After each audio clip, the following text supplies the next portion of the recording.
gosh. Hey guys. You can only see my neck right now. My Disintegrate shirt. Oh, that's so cool. Okay, we're going to close the chat. Actually, sure. We're going to close the chat. I'm going to open up my stream manager. I'm going to get the bot in chat. Like, I'm so not ready to stream. But we're doing it right now. We're doing it live. Stream manager. So today we're not going to do any like crazy cutting or anything crazy like that. We are going to be working on. We're going to be working on some taping. We're going to tape some stuff. And by that I mean we're going to tape. What is all this Prime stuff? Stream manager, please. We're going to be taping off pieces that are going to stay white. And we're going to, I think that's good to go. The bot's here. And we're good. All right, we're good. I think we're all set. Let me minimize the bot. And let's just sit back here. I'll have chat on my phone too, so I'll be able to see a little bit better than staring at the wall. Hey, Lone Wolf, what's going on? You are like the first dude here. How you doing, man? Are you studying? How'd your exam go?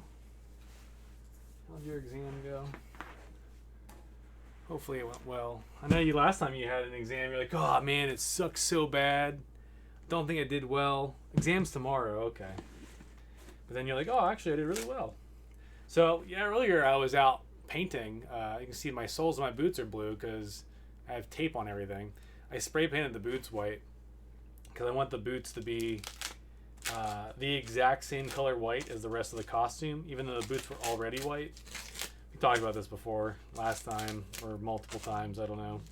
But the goal here, hey, what's going on? How are you?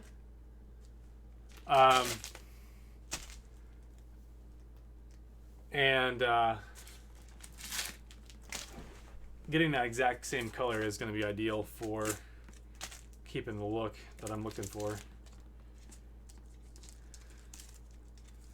So I'm peeling that back. The black is what I didn't want to paint, and it looks pretty good so far. I've had some issues lately where the paint has bled through or has dislocated the sealant, or I guess the adhesive on the tape, and it slowly sneaks its way into the parts that I don't want painted. But I've got news to report, and that is I've got some badass paint jobs that I did earlier today when it was warm out. During my lunch break, I prepped some pieces that needed to be taped, and then I went out and painted all that stuff earlier. And I might need to go get a pair of pliers, to be honest. How well does the paint stick to leather? That's a very good question. We're gonna find out. This is a spray paint. I've used acrylic paints on my leather boots to weather my Sand Trooper, and it is perfectly fine. Now, granted, if I was walking around in like wet weather, that might be bad news bears. It would, since it's water based, it would probably come off. In this case, I don't know yet, but it's okay because we're gonna weather all this. So, I mean, I would imagine that the paint's probably gonna crack through this part of the boot, and it's gonna the paint's gonna crack maybe back toward the back part of the heel, back this way. Whenever I'm putting my ankle in there, and also whenever I have the shin piece over top of this part, it's going to crack somewhere where that seam sits. But we'll see. I don't know.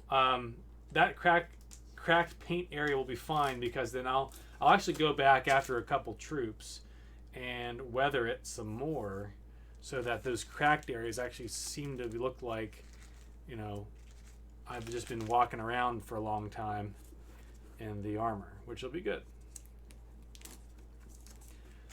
So, just peeling the tape off now. We're going to actually put some tape onto some of the costume. So that looks really good. Like, there's no real overlap. There's a little bit of blue down here still. Lisa will be joining us later. Lisa is getting Cooper to sleep right now. That can stay there because I can rub it off with like a toothbrush later whenever I start weathering stuff. So yeah, this looks great. There's no excess white on the leather sole, or the rubber sole rather. We'll do one more because we got one more boot to go. It's like unwrapping a Christmas gift, except for a little different. I'll show off the 2 shoulder pieces that I painted. One shoulder piece is done. The other shoulder piece has a little bit more detail work to be painted, and I'm going to prep that for paint as well. And by that I mean I'm going to tape off the sections that I need to tape off, and I'm going to be using some of this stuff. It's just a thin piece of paper that you can buy at Lowe's to essentially just mask off areas that you wish to paint other pieces, like, you know, real world things, like, you know, furniture and not Star Wars costumes, but, you know, walls or whatever else you're doing. So yeah, that was super cheap at Lowe's. It's just essentially like wax on one side, like wax treated paper, very thin. Kind of reminds you of the paper you'd get if you went to like the fish market and you bought piece of fish and they wrap it up in a piece of paper for you. Same kind of stuff. Real world, yeah, I know, right?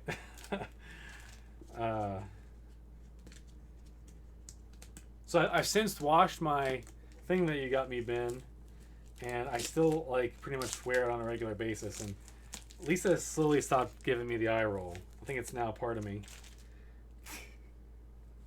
which is good, as long as I don't have her eye rolling at me anymore. So yeah, this one looks perfect too. There's no excess paint that dripped through. I took my time.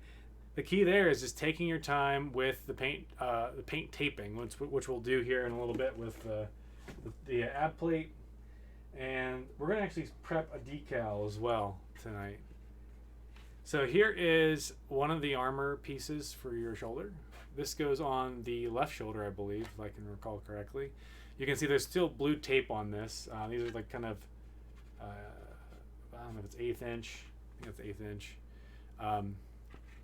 You can kind of see that there is a top layer of blue, but it's kind of harder to see because I just painted this top part here. Yeah, it looks really good. So here's the piece that is just the gray and white on the one side, and then I peeled that off, man. It was like super sharp. Looked great. I even did the edges on the back through here, so you can see there's some extra paint back here, but that's okay because I'm going to glue and put some snaps back in this spot. But yeah, the front turned out pretty good. There is a little bit of bubbling in certain spots. Like here's a chunk of run. I don't know if you can see it on camera, but that's okay because I'm just going to sand that down a little bit because again, this is too clean. I think you're going to have to get, they would probably let me get approved without making it too dirty, but they want you to have it weathered in some way to make it match the film. Again, this will go on the right side instead of the left. I think I marked it as such too. Maybe I didn't. What does it say? No, I spray painted over it, so I have no idea which one. I just look at, oh, the picture's right in front of me. Oh no, that's the grunt version of the picture in the corner. But yeah, it'll look pretty cool. The idea is I also painted this, the chest plate. So that gray piece here, you look like a commander right out of the academy. Oh yeah, it looks like, oh yeah, you just got this fresh armor, and you. So there was a guy that we recently got a shore trooper approved, and he was like a commander, or maybe, I don't know, squad leader, I don't know what role. There's like 4 different versions of a scout trooper. Not scout, I'm sorry, I keep saying scout. Or shore. It's a shore trooper, I'm sorry. And on the shore trooper, he's just too clean. So I was kind of teasing in chat, our Discord chat that we've got for our garrison. But yeah, so you can see I've got one buckle already in place. The other buckle has not been glued on yet. I prepped that buckle last night. I was debating on whether or not I wanted to put the shim underneath this buckle. On shore troopers, there's a shim that rests, and it's a very specific size, that rests underneath this lip, and it raises that buckle up just a little bit. After staring down the movie stills that I have, I don't think this costume has that little step. Now, I was talking to our CO of our garrison last night on Zoom, and he was like, yeah, if it's there, like, I don't know, maybe you do it. And I said, well, I kept telling him, I'm just going to do whatever the shore troopers are doing. And I thought to myself, well, let me go back and take a look at this thing and make sure that, let me move this camera up a little bit too. There. Let me go take a look at the actual movie again and see what I can find. And there's a couple scenes that look like it's just kind of too dark to tell, but it doesn't look like it's there, so I didn't put it there. I ended up taking that piece off. I actually cut the piece that I needed to put that little shim up inside it, but I didn't. But this paint right here, like the little white spots, these are all broken up into little kind of quadrants. Looks awesome. Like, I was so impressed when I was peeling that off. Put it on. Well, I can put it on a little bit. These actually go back up again in the chest plate. Will it be easy? Will it be an easy fix if it actually ends up having a shim? Yeah, so that's a really good question. I glued this on with E6000 rather than your traditional like super glue. Whereas if you do super glue, it's not coming off. Now take it off all sexy like, oh yeah, I'm so tired after my hard day's work battling on the battlefield. So yeah, E6000, if I wanted to grab this and like kind of twist at it, I might need to heat it up a little bit, but I could pull that buckle off and adjust it if I needed to. So yeah, I specifically glued it on with a very difficult to remove glue, but a glue that can be removed. Stop, you'll break Twitch TOS if you do any more. Oh yeah, very good point.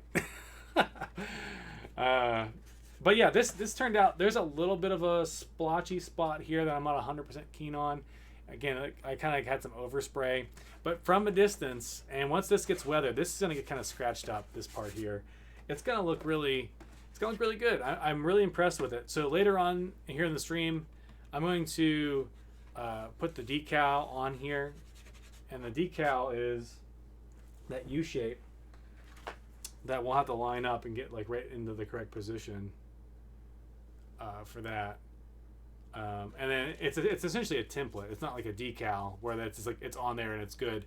It's essentially like a inverse of a decal where I could go in and it allows me to paint perfectly the shape that I need to paint. But other than that, once we get that U shape on there and we get this last buckle glued on, this piece will be done, which is pretty cool. I mean, sans, putting the Velcro in here and over here and doing all the strapping. But I mean, like, the armor component is going to be complete at that point. Back to this really quick. So again, the one arm, the one shoulder just has the two halves like that. It's almost like on this camera you can see a little bit better. On this, it looks like it's a little bit wider down here at the bottom than it is up here, and that's on purpose. If you look at the stills, it looks like about halfway, like from this point, the top to the bottom here, measured with a fabric-based measuring tape, is 11 inches. So at the halfway mark, believe it or not, it's actually a little bit higher up. And I looked at that when I marked the halfway point, and I'm like, that looks not right. I'm looking at the picture, I'm looking back at this, and I'm like, yeah, it needs to come down. So I did some more math, and I lowered it some more and more. And I think this is as close as you could probably get without like seeing the actual costume. And short troopers have a certain some of the short. I think the little squad leader short trooper has that same style where one has the 1/2 mark, and this one will get painted as well. So again, on this detail part, there is blue tape up here. It's harder to see because of the gray, and it might be kind of sprayed over a little bit. And you can see there's some overhang of my tape in the white area, but that's okay. I've done that on purpose. Like down here, there's some overhang on this lower half. As long as there's no overhang in this line, this like kind of center, like this is about a 3/8 inch gap across all the way on both top and bottom lines here. This is going to get painted black, and then we'll peel all that off, and then you'll have gray, black, white, black, white. And that'll be the color scheme for that. So I will prep this for paint for tomorrow. It's supposed to be like in the upper 60s tomorrow, so we'll do that. But to continue what I was working on earlier before I had to do regular real-world job stuff, I was starting to mask up this piece. So the ab plate you can see I've got one of the Greeblies here already masked completely. And I don't know if you can see on the edge there, this is the thin 1/8 inch. Look at this. You think of masking tape, like painter's tape. Here's like a 2 inch. That's the 2 inch. And then here's like the 1/8 inch. It's so freaking thin. But this stuff is like Granger, like industrial quality stuff that I ordered on Amazon, and it holds really well. And you can peel it off and put it back on. It just doesn't seem to not want to keep holding, which is great. It's very flimsy because it's so thin, but it's really good purpose is to mask off individual lines. I'm almost like pinstriping right up through here, and you can see I have like the thicker 1 inch masked tape there. But going across this ledge, there's a little bit of a lip. This is recessed, and then on each side, here, and here, there's a little bit of a lip. And these lips need to be completely masked off because we don't want to paint them. This lower half, this whole piece coming all the way down around the Greebly is going to get painted black. So again, black for this and black for this. I think all the gray is done. We have the red to do, and I have 2 different colors reds. Actually, I have 3 different color reds that we'll talk about here in a little bit. Which one to use and which one not to use. There are 2 different types of reds, and the reason why I have 2 different types of reds are on a this is a 19, this is a 20. I mean, this is Humbrol enamel paints. These are the gloss paints that are commonly used. With 501st, a lot of times, depending on if you go to like the extreme higher level tiers with like a Stormtrooper, or even some of the more accurate pieces of equipment needing to be painted with like a Snowtrooper, for example, the details matter. As you can see, this is a darker red, this is a lighter red. Is there a standard Sith red? There is not. There is not a standard Sith red. At least I don't know. Maybe there is. I'm not part of the Sith Lords detachment. There is a Sith Lords detachment that focuses on like the Darth Vaders and the Sidious's and the Plagueis, or not Plagueis, I'm sorry, the freaking Tyrannus, which is freaking Count Dooku. I don't know. They might have a very specific color red that they aim for stuff. It's like shopping for paints at Lowe's. It's more intense than that. I would say it's more intense than that because Lowe's doesn't have what you need. I had to special order these from California because in the Michaels near me only carries Tester brand paints. I needed Humbrol because all the Humbrol stuff is the stuff that's easily accessible to mimic the paint colors from the original trilogy armor. So I had to order this from California, and since it's paint, they can't put it in an airplane. So it took them like 7 days to give me this, and this was a while ago. This is when I did these 2 different colors are from when I did my Snowtrooper, because there's a dark red and there's a light red, or a kind of a main commonly used red, which I think I'm leaning more towards this lighter red for the decal. One of the things I don't have for this, and this is actually a little bit lighter, this Tester's red is a little bit lighter than the red from Humbrol. I love the little Humbrol canisters because it has, no joke, you need to like grab a screwdriver and pop the lid off like it's a legit can of paint, but it's so small. Wait, aren't you part of that because of your Darth Nihilus? So Darth Nihilus is not from, so the Sith Lords detachment is for the canon movie characters. There is a separate detachment called the Flagship Eclipse detachment. Flagship Eclipse is for a lot of the extended universe, or what they call legends. So KOTOR falls under that category of extended universe. So mainly like the comics and the video games, things that haven't been in the movies. So your Mara Jade's costumes are in Flagship Eclipse. The various versions of Mara Jade, because there's like 2 or 3 different versions of her. There are a handful of other like Denizen type characters, but there's also like other like gray Jedi that kind of are neutral probably to both factions. And of course, like Nihilus falls underneath that. Darth Revan falls underneath that. So all the main characters from KOTOR and SWOTOR. So Malgus, for example, we've got a cool Malgus statue. Let me show that off. Whoops, kicking my paint. So Malgus, if anyone's crazy enough to do this costume, and I'm talking like you got to do the full-on face makeup too, and like get the right kind of shoulder pads and all that stuff like this. This character Malgus is from the MMO, Star Wars MMO. There's a couple people that have that costume, believe it or not. They have it, and most of the extended universe, like the flagship Eclipse detachment, is super popular in European countries. Like I think the best, I don't know how many there are for him. I would say I've seen maybe 2, but the best one I've seen is a guy from Germany that has done that costume, because he did a full-on like latex, or maybe it's like something else type of mask that has a lot of detail on it. He's got that like the cool like mouth kind of attachment that kind of attaches to his face that goes down around his neck and stuff. A lot of detail work that normally with a scout trooper or a tank trooper or something like that, there's somebody that kind of, I would say, mass manufactures it, but there's somebody that has made molds and has vac formed things so then you can buy kits. Where with something like a Malgus, you pretty much need to do that yourself. Kind of like we were talking about Second Sister in the Star Wars game we've been playing on stream, Jedi Fallen Order. There's no CRL for it. That just means, I mean, you can do that costume, but you need to have the reference materials, which we do. The game is perfect for that because you can probably pull the 3D model off the game, spin it around, look at all the different layers and textures and stuff like that. Plus, the game looks very impressive realism-wise, so you can really get into the details. But like her gauntlets, for example, I think her gauntlets glow. Perhaps I can't remember. I think they do.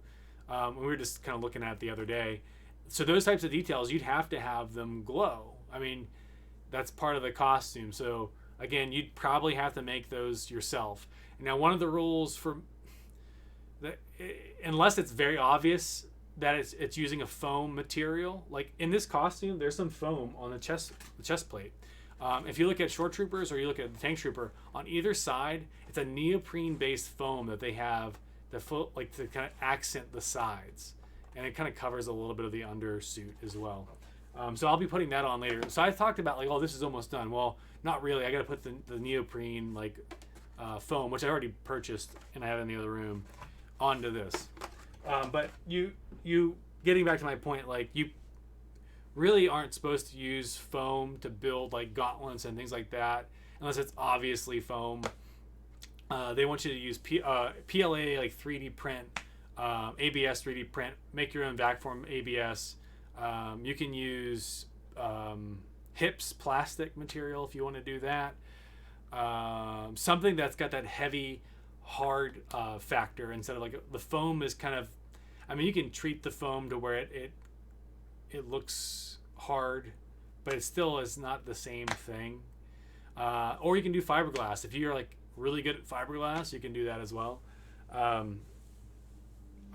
Like my helmet for my Scout, I ordered that helmet, just the base helmet. I did the painting and the detail work and all the decals on it and everything inside, but he actually painted the inside black for me.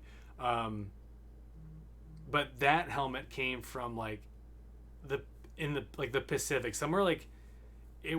I can't even remember the country, but I ordered it from a guy who is a professional fiberglass worker. He does like 1/8 scale and like 1/4 scale World War II like vehicles, like big display stuff that you'd take to like a convention or like a World War II reenactment thing to have like on display, and he would make them out of fiberglass. He did battle droids.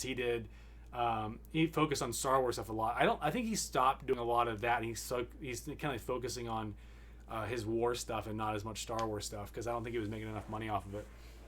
But again, I ordered that from some guy, in a whole different country, and I had to wait for several weeks, and then I got that in the mail, and I had to do all that prep work on it. So Scouts and a lot of the common costumes that you see in the movies, there's probably somebody out there that knows somebody through the 501st or Rebel Legion or Mando Mercs or one of the other costuming organizations that can get you a contact to be like, oh, you want to do a tank trooper or a short trooper? Here's your guy, or here's a couple guys that are trustworthy that you can, buy kits from. And normally, the cheaper the kit, the more work it is for you to get it done. And also, sometimes the cheaper the kit, you get what you pay for. So you get a cheap kit. Maybe the ABS plastic is a little bit thinner than the thicker stuff because, again, they're passing on the cost to you, but they're trying to make a little bit of a profit, not a massive profit, but they want to stay in business because that's their business, is to sell vac form plastic molds of costume stuff. That's how they kind of market it. And yeah, I don't know, it's just kind of a challenge to find it normally. Like if you just go to Etsy, or if you're not part of 501st, you don't know where to look. And that's why I always encourage people that if you are interested in doing a Star Wars movie accurate costume, find somebody that's in the 501st. And they might not be like keen on like that specific costume that you want to do. Like, oh, someone comes to me and says, I want to do Darth Vader from A New Hope. I can be like, well, I can give you a little bit of resources, but I can at least point you in the right direction to find out somebody else that can help you out. And that's why there's attachment leads. And those attachment leads are kind of like the heads over the different costuming kind of genres within the bad guy stuff of Star Wars for 501st. So again, like the snowtroopers are the Blizzard Force, right? And there's different versions of the snowtrooper, right? There's like the snowtrooper, there's like the commander version that has like the very like rigid mask instead of the flexible mask, and he has his shoulder pads are flipped the opposite direction and things like that. You see him talking to General Veers on the AT-AT before they go and they storm Echo Base in the movie. And the Wampas, believe it or not, since it's still kind of relevant to that, they throw the Wampas into the Blizzard Force stuff, even though it's kind of more of a generic, denizen instead of like an Imperial character. But anyway, I'm kind of rambling at this point. Let's keep working on this. But yeah, it's a good question though. The Nihilists and all those other folks are all part of Flagship Eclipse, not the Sith Lord stuff. So I got this whole line done already up here, this thinner line. And again, like I said, this thinner material from Granger is just holding so much better than this kind of 3M stuff that I bought. And you feel like 3M's kind of like the Cadillac. Oh, this is Scotch brand. What am I doing with my life? I thought we bought 3M. No wonder this stuff sucks. I'm not saying Scotch is bad, but like for painter's tape, I've had better. So what I'm going to do here is I'm going to finish the 1 inch up this side. I'm going to run through the thinner stuff, closing the gap on this side, and then filling this in with 1 inch as well to mark this off.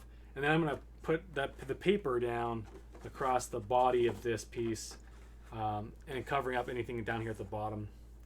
And then we'll move over to this side. We'll be doing the same thing. We'll edge off the greebly. We'll cover up the greebly completely, just like we did with this side. And then we'll do the lip sides of this lower region and tape off this whole section over here. So we're going to have paper here, paper on either side. Again, there's only going to be the black getting painted on each side. The greeblies are going to be covered up and they'll stay white. Most short troopers, all the greeblies actually get painted as well. So it's way easier to do the short trooper in this manner. But by all means, if you wanted to do like higher tier approval for the short trooper, it is by far way more difficult than doing the tank troopers second tier approval. This piece right here, this cool little, this is kind of the common piece that you see on all TKs as well. This kind of like cool little piece. And this has kind of been rehashed for Rogue One. It's got more ridges on it. If I busted out my short trooper, or sorry, my sand trooper, you'd see that these ridges are much more dull and flat. But again, in the era of HD, they required this greebly to be a little bit more defined. Hydrate. Listen, man, here's the problem about hydrate. I don't have water. So now that I have to hydrate, I'm going to disappear for just a second and get some water, and I'll be right back. So keep the chat warm. I'll be right back.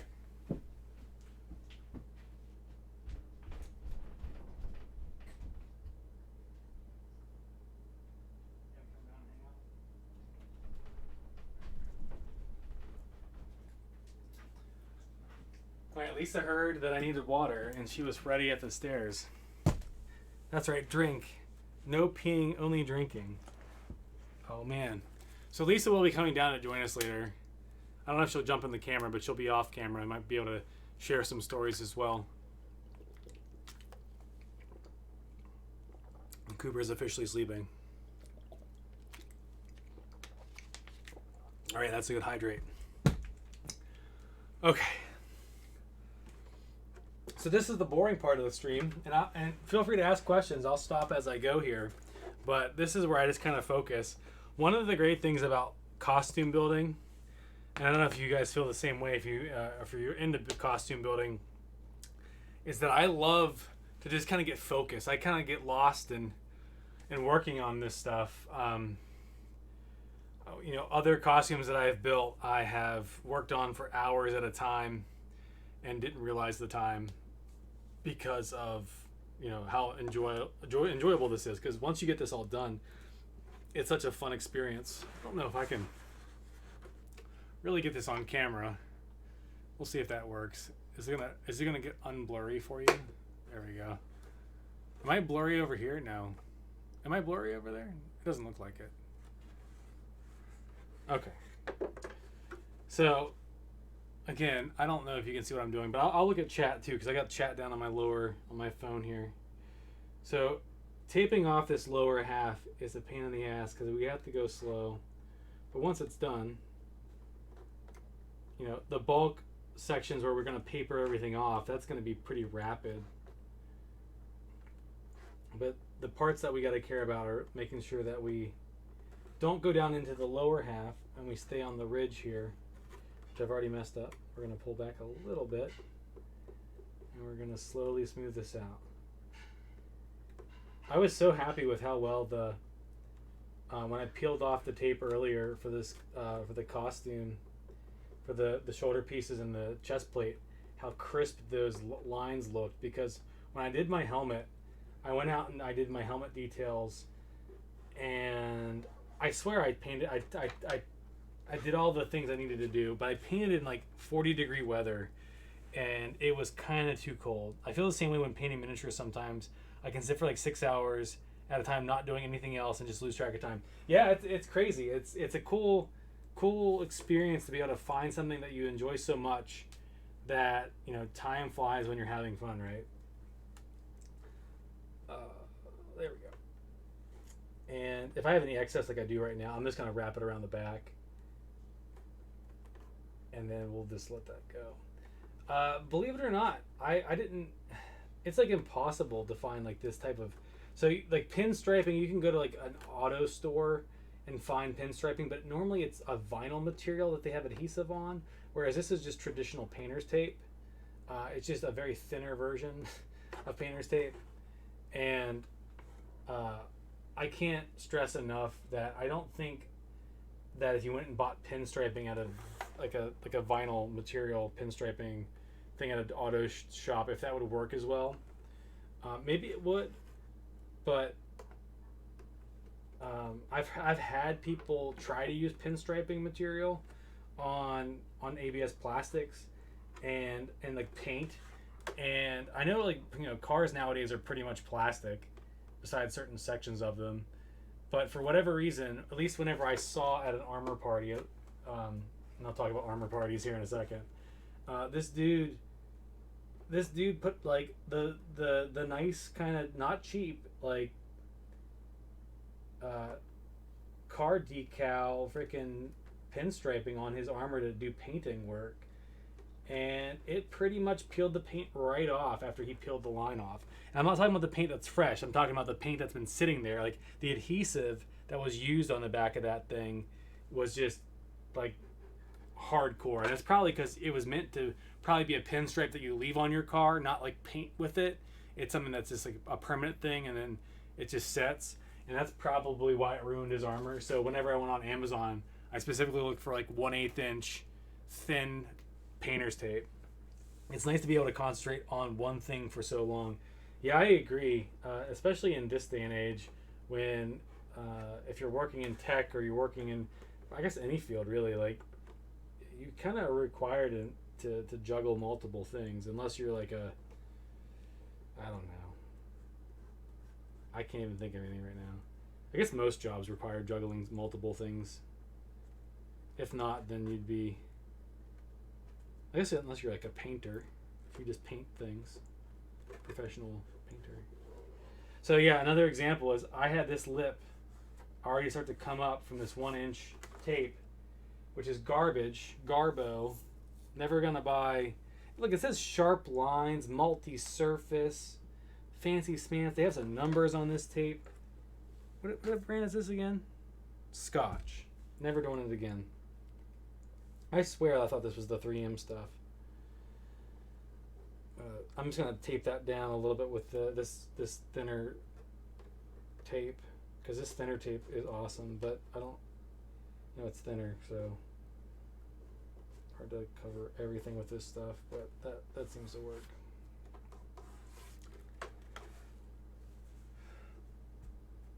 All right, so I'm gonna jump over to the 1-inch. We're gonna do the 1-inch across here.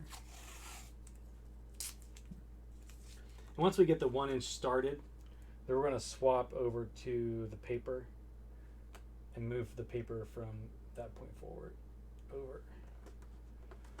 And there is a piece that I want to overlap here. And there we go, perfect. And earlier, the other thing I did when I went outside to paint this, I was always like pushing down on the edges before I started. I'm like push, make sure everything is nice and tight before I start spraying, so there's a good seal around everything. I'm just like, look at that edge. Like, that is sharp. I mean, there's no run or like drip spots or anything. So pretty cool. So this side's done. We're gonna do this side. We're gonna tape off this top edge, and then we're going to move on to the paper, and we'll do the paper on the one side of the abs. Oh, another thing about this, we have to paint still, and I have to mark that off, and I'll do that later. I'll do this part black tomorrow first, but the back of this lip, and I was talking about this on the previous stream, right back here, this little divot, this kind of trench pretty much, this gets painted black as well, that little line. The one thing that I don't like, and I've noticed this, after I've painted, this is 4 coats of paint. I don't know if you can see this on stream. There is a visual line between where my Bondo is and where the actual ABS plastic is. And it's very faint, but I can see it in the light. And I'm hoping that whenever I go to weather this, you won't even notice it. But we will see. If it's noticeable, I don't know what I'm going to do. I might have to resand that section and then repaint it. All for the love of the craft, right? I want to make sure it looks good. Now, when I was talking about how I was talking to our CO for the detachment, again, they have kind of like military, terms, I guess, a little bit for at least the 2 positions, CO and XO, for your garrison. But then they have like liaison role names and stuff like that, so it's, I guess, a little less military after a bit. But when I was talking to him last night, he's like, "Oh, I only have, all my costumes are level 1. I've never done anything like higher than level 1." I'm like, yeah, that's a good point. He has a lot of costumes too. I think he could probably get a higher level. I think one of the most stickler costumes for like higher levels, besides Sand Troopers level 3, is if you do an officer uniform. The officer uniforms, while they are all cloth based, and kids don't like officers as much. They're not as fun. I'm sorry, it's just true. The officer stuff, I mean, as you'd expect, because they're officers, they have very strict standards on like boot height and like where the cufflink stops and all those little details with regard to that kind of thing. So if you're into wearing like well-dressed uniform type stuff and you want to be an officer of some sort, you've got a lot to do. And if you're a good sewer or a seamster or seamstress or whatever, then by all means, it's probably a pretty straightforward costume. Like I was talking before, I have way more skill and working on armor pieces than cloth-based pieces, even though I did my Nihilus. So with the Nihilus, I actually bought a started kit. When I say kit, I mean like not like the. I mean it comes with a mask and all the parts that you need pretty much. And you know the guy made that from scratch, but then I took that and I had to modify it pretty heavily to get it to where I thought, based on the images of the video game, where it needed to be. And I worked with the detachment lead for Flagship Eclipse. Her name's Nina, and she worked with me to update all that stuff. Because again, the stuff before was super inaccurate. They had the belt was too wide on the original CRL. The mask was not correct in my opinion, and I showed some proof of that. In the Champions of the Force comic book for Nihilus, his mask looks more like a skull, like a human skull. Whereas if you look at the video game, I'm screwing up already. If you look at the video game, it's more of a soft-edged piece. Like his mask is not skull-like at all. And you know, I pointed that out, and she's like, "Oh, that's a really good point." You know, we actually started doing that where you have to have if you have a skull mask, you can't get approved with the KOTOR costume anymore. I'm like, good, okay, that's the way it should be, and we talked through all that stuff. And what else? I don't know. There's plenty of good soft cloth costumes if you don't even want to. I mean, even wearing an officer costume could be kind of stuffy, so to speak, because you're wearing something that's usually quite form-fitting to your body. It looks really good if you keep your hair nice and well groomed, and you groom your beard and all that stuff. If you have a beard, then it looks really impressive in an officer uniform. But kids, which is really the fun part about all this, kids like Jawas, and they don't like Tusken Raiders. Tusken Raiders are scary. Tusken Raiders are scary for everybody involved, because if you look at a Tusken Raider, they can't see shit. They have literally like smaller than toilet paper roll holes that they look through. We talk about how you can't see very well out of a Stormtrooper helmet, which is very true. But if you want a costume where you can't see shit, be a Tusken Raider. So now I've got that one line kind of marked right here. This is that thicker 1 inch. So now I can take my piece of paper. I can line it up to where I want it.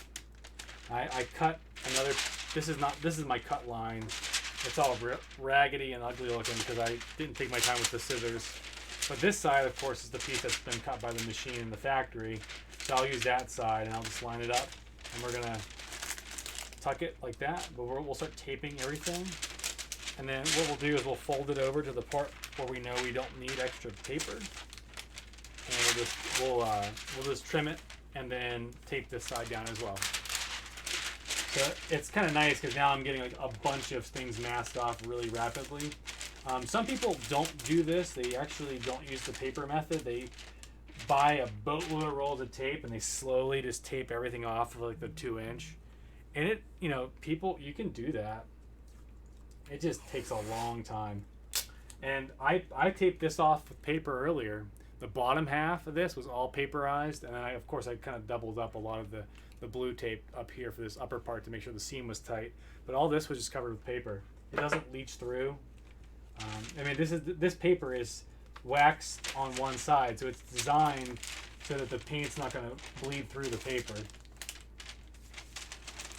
And sorry, I'm probably blocking the camera a little bit with my head, but I got to be able to see. I did add some of my normal lighting that I have on during my stream for video games right now, so I can see a little better while I'm doing this. Do you think you'd ever do a bounty hunter costume? That's a good question. Fun fact, I am the detachments webmaster for the Bounty Hunter Guild. I don't even have a bounty hunter costume, but I do know the lady that is the detachment lead for the Bounty Hunter Guild. 4501st is a West Virginia garrison member. She used to be our XO here in West Virginia, and she is freaking awesome. She is the CRL for the Special Edition Boba Fett. When I say Special Edition Boba Fett, I'm talking Boba Fett from A New Hope. Whenever you see the Jabba the Hutt scene that was added in later, and then like when Jabba walks off screen with Han, and that scene's kind of wrapping up and they're separating, like Boba steps on scene for just a second and then walks off. That is a mashup of costume pieces from both Return of the Jedi and Empire. It's a mix. So yes, Boba Fett has a separate CRL for the special edition for that specific scene versus Empire versus Return of the Jedi. If I were to do a Bounty Hunter Guild costume, I would do probably Season 1 Din or Season 2 Din, where it's like Beskar, full Beskar, or not full Beskar, and he's got like a Sand Trooper pauldron. Not Sand Trooper, I'm sorry. Short Trooper pauldron. He's out there like mixed matched armor pieces. Minus the jetpack. I wouldn't want to carry the jetpack because that'd be probably pretty heavy. It's bad enough. Like, I want to say my Sand Trooper backpack weighs about maybe close to 10 pounds, 8 to 10 pounds. And it gets heavy after a while, especially when you're wearing full plastic armor and you can barely move. It's cool, like people dig it, but it can be pretty uncomfortable. But yeah, I think it'd be cool to do the Mando or Din costume. I gotta figure out where I want to cut this piece. Let me keep this down first over here.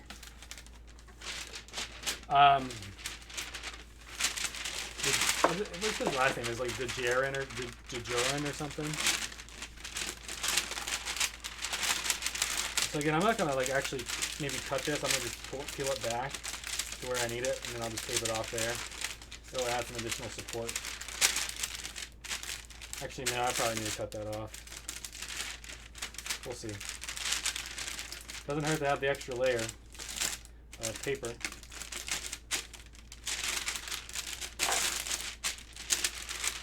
It will matter if I have like 3 extra layers of paper. I think I cut that a little too long. The reason why I say I would do a Din costume, like a Mando costume like that, is, 501st doesn't let you do your own like generic Mando. That's Mandalorian Mercs. That's their jurisdiction. That's a separate costuming organization. I would say they're kind of like a sister organization as well to Rebel Legion and 501st. I know a baby who might be willing to be your little Yoda. My baby Yoda, my child / Grogu. I don't think he'd be into the whole face paint thing. I mean, if he was generically just in a burlap robe and just being cute with Yoda ears on, maybe that's fine. But I'm the hardcore dad. I'm gonna make him wear something that's more intense than I want. So that brings up a good point. There, if you're under the age of 18, you can't join Rebel Legion or. I mean, I don't think you can join Mando Mercs either, but you can't join 501st. There's a younger, like under 18 organization called the Galactic Academy, and they accept all like Rebel and Imperial-based characters. But it's kind of like a stepping stone to get people into the more official costuming groups. And it's a good start because they have their own patch runs, they have their own website, they've got like some senses of a CRL to a point where you're trying to make it pretty movie accurate, but I mean, again, it is a child's costume, so children running around in a stormtrooper is awesome. I don't know if you've ever seen that, but little kids wearing so Walt's Trooper Factory, the company, the business, the guy that owns that business, aka Walt.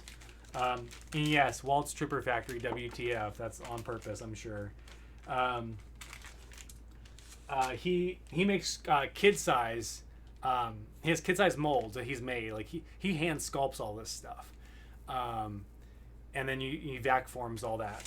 But he has kid-sized scout troopers, kid-sized stormtroopers. I think he has kid-sized snowies too. I'm not sure. And if you're into that and your kids are into that, it's a cool little gig to build them a Star Wars costume, like a full-on little stormtrooper.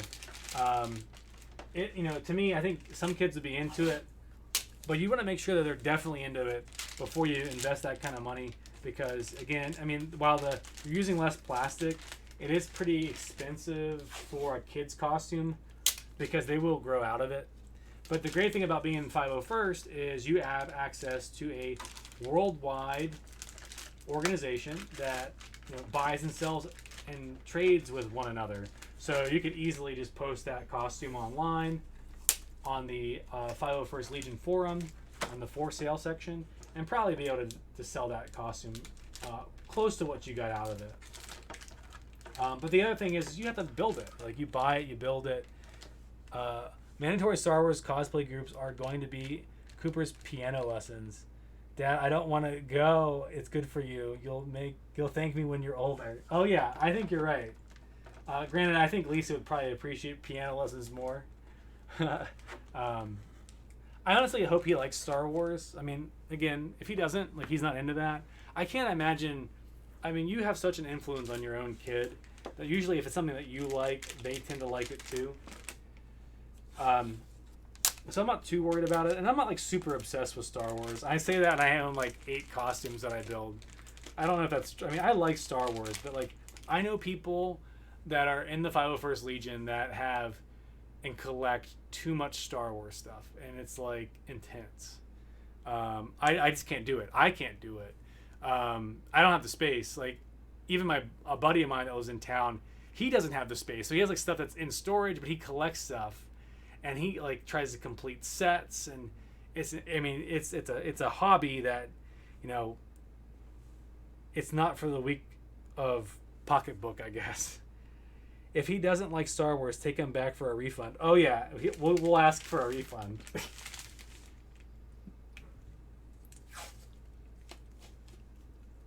But no, whatever he likes to do, like if he's into Star Trek, which I don't know how he'd end up getting into Star Trek because I don't watch Star Trek. And I don't know anybody that we would take over to their house to have them watch Star Trek or anything like that. But let's just say, clearly this one's faulty. Yeah. So if that happens, it's like, all right, cool, man. Like I'll appreciate whatever he wants to do. Like and that goes for anything. Like we have a little we started a little college fund. I forget the number. There's some random number for the college fund thing. And, we started that for him. And if he doesn't want to go to college, I would encourage it as much as I can. But maybe he wants to go to a trade school. Maybe he wants to do... I tell you what, he's not going to become a professional online gamer. He's not going to be... honestly, how funny would that be? Like, I think, like, as a dad, like... no one's like really young. Most people that are into streaming that are making a living at it are usually in their late teens or their early 20s or even older. So at that point, like that generation, their parents don't even understand what Twitch is. But like for our generation, when we know what Twitch is, here we are. We're on Twitch right now. What if he wants to be a YouTuber? I think every kid. I swear, I heard somebody that was like 8 years old, and I want to say in the last like 2 years, and it's funny because we haven't been getting out because of COVID, but I want to say I heard a kid, maybe it was at a store, or like it was like at a grocery store, or maybe it was like Target or something like that, and the mom was asking like what he wanted to do when he grew up, and I was just kind of in passing listening to the conversation, and he's like, I want to be a YouTuber. And the mom kind of just like rolled her eyes. And I'm like, well, at least he's got goals, Like, I don't know. It's better than saying, I don't know, I just want to live in my basement. And then you live in your basement forever. I don't know. I don't think kids would say that, but like, at least he's got an ambition. But I think it's not a realistic goal. How old before he does his first dab? Oh, I don't know. Check out my Instagram. I got it documented. I would say he was like a month or two. And And he did it naturally. It wasn't like I grabbed his hands and did it. I'm telling you what. I don't know. Well, I know. So if you have Instagram, TEAJAY1013, TJ1013. Check that out. I don't post a whole lot, so you don't have to go through my feed forever because I don't have a whole lot of costumes or a whole lot of pictures. Usually it's just my Star Wars costumes and like one random picture or a set of pictures of Cooper when he was like pretty much, I won't say first born, but within the first like month or two. And there's just a picture of him like he like dabbed at me while I was taking a picture of him, and then he gave me this like coy smile afterwards. So I have both photos in succession if you look it up.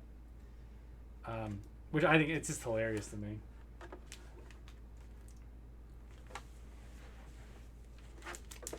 Oh, look, there he goes. He's doing it. My coworker's like so proud of him, dabbing before he can walk or whatever. I'm not saying it's a proud dad moment, but I thought it was funny, so I documented it. I think I'm an old head for thinking that dabbing is kind of stupid, but it's funny. It's funny. I'm like on that borderline of thinking that kind of stuff is funny and also thinking it's kind of stupid at the same time. So I'm hoping that I'm a hipster dad or a cool dad that he can relate to when he gets older. But I think all dads feel that way. Like, I want to relate to my kids whenever they get older. But again, it's such a weird thing. Our generation is the first generation that has kind of grown up with both technology and no technology. When I say no technology, that's not true. I mean, like, I don't want to say primitive technology either, but like technology that wasn't vastly, taking over the world. Social media didn't really exist a whole lot and that kind of thing. So, like, I don't know. What we think is funny isn't funny to our parents usually. I think if you do it ironically, it's fine. Okay, good. That's good. But then at that point, it's like you're truly being the goofy dad. Like, oh, check me out. I'm going to go dab at your school when I pick you up at the bus stop. Or something like that. Like, be like, Dad, why are you doing it? Don't be dabbing. Don't be dabbing when I get off the bus, Dad. But then that's when you're officially like a hardcore cool dad. When you're trying to fit in with like kids that are, 3 times younger than you or more.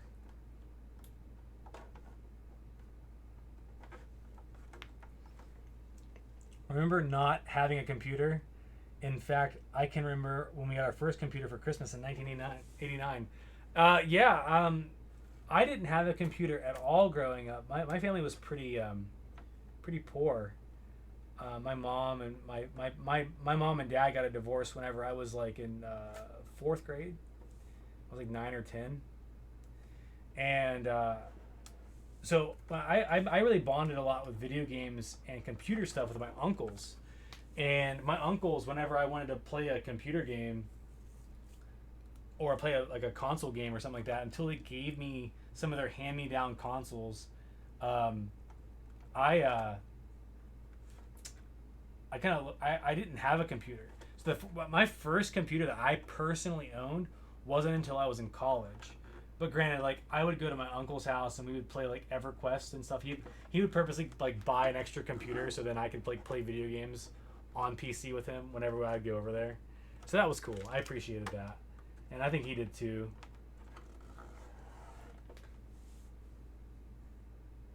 And what else? Yeah, I mean, it's just kind of a different world when you got a computer and it was a big deal. Like, you're like, oh my gosh, I can go online on the internet. I guess in 89 you probably weren't even doing that much. I mean, I guess you could dial into some like message boards and stuff like that if you knew where to look. And I mean, IRC and that kind of thing, I mean, that was starting to get popular then. And I guess most people were buying home computers to do like just home computer processing stuff and doing like local games. And you'd usually buy a game and like mail order like buy a video game that way, or you'd go to a video game retail store and you'd buy it and you'd play it and install it off on a disc, like a floppy. We lived in the sticks, so no internet, no BBS. So you had no internet. But I mean, I feel like where you live, I mean, it's very. Is it very rural? I mean, they've got some bigger. There's like a city, right? I mean, where you're at. I mean, they have the internet, right? You live on like an island. Or did you live? Did you live where you live now? Not like live now, but did you live? I don't want to reveal your location. I know where you live. I'm not like your street address, but like I know which country you live in. Where I live now, yeah, but then I grew up in a town for about 1,000 people. Oh wow, okay, so that's even smaller than my hometown. And like West Virginia is where I'm from, and it's like pretty rural out here too in most spots. I don't know if you guys can still see me working on this. I'm slowly taping up this corner. It is slow going because it's a bit thicker, so I wanted to use the thin tape all the way up.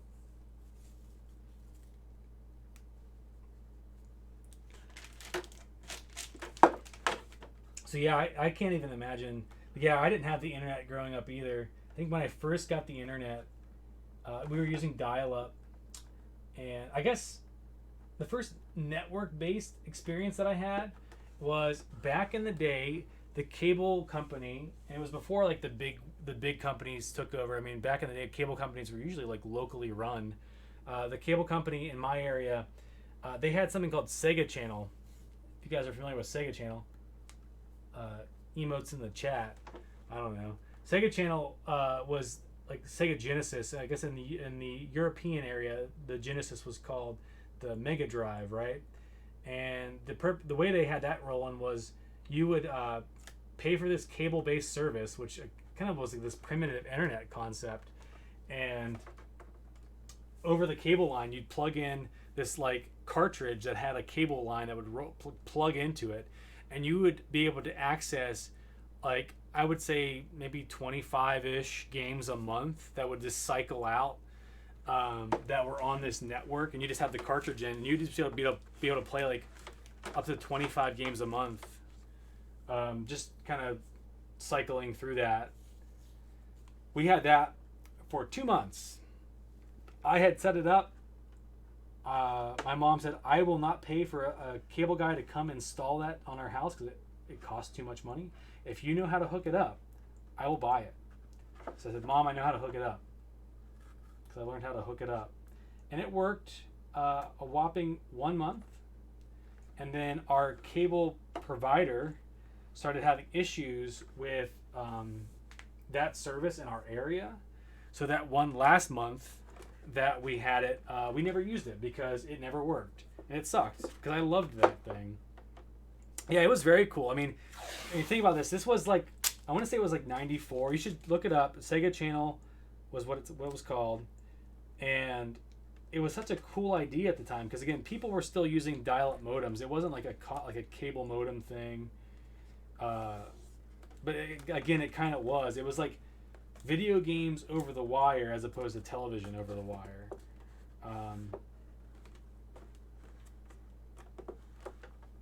And there was like exclusive games that were on that thing that only you could get on that service. Like you couldn't get it anywhere else. I'm gonna do a line down here. So down here there's a little lip. I'm gonna line that off and then put 2 layers just for safety. It sounds bizarre. Was it streaming the game over the network? So my guess, since like Sega games weren't that big back in the day, I mean they were probably a few megabytes. I don't know if it was streaming or what. I mean, my guess is it would download the game to like some sort of RAM chip on that little thing, the cartridge that was plugged into, and I guess it would just run the game from the RAM. And of course, when you turned it off, it had to reset, and then you'd have to pick the games again.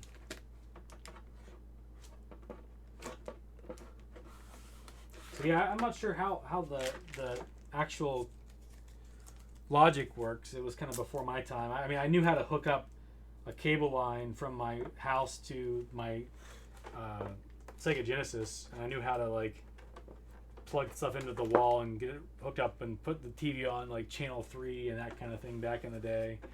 But that was as far as my knowledge went. So Wiki says gamers could access content they wish to play, download it to their system. Could take a few minutes per game. Yeah, it did take a few minutes.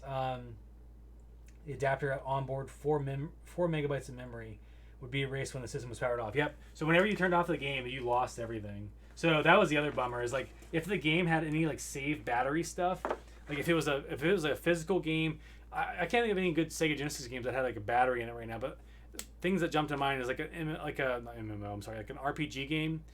I jumped to like Earthbound, for example, but that was Super Nintendo, and it has a battery in it, so you can save it. But back in the day, it also used like the different like codes. You have to remember like a 16-digit combination of letters and numbers to like go back to your save state back in the day on those types of games. So I think for the most part they try to market the games to be the ones that had codes in it. But I think the games that I normally played on there were like platformers, like the common platformers, like the I don't know, I can't even think right now. But a lot of platformer type games I played a lot whenever I was a kid.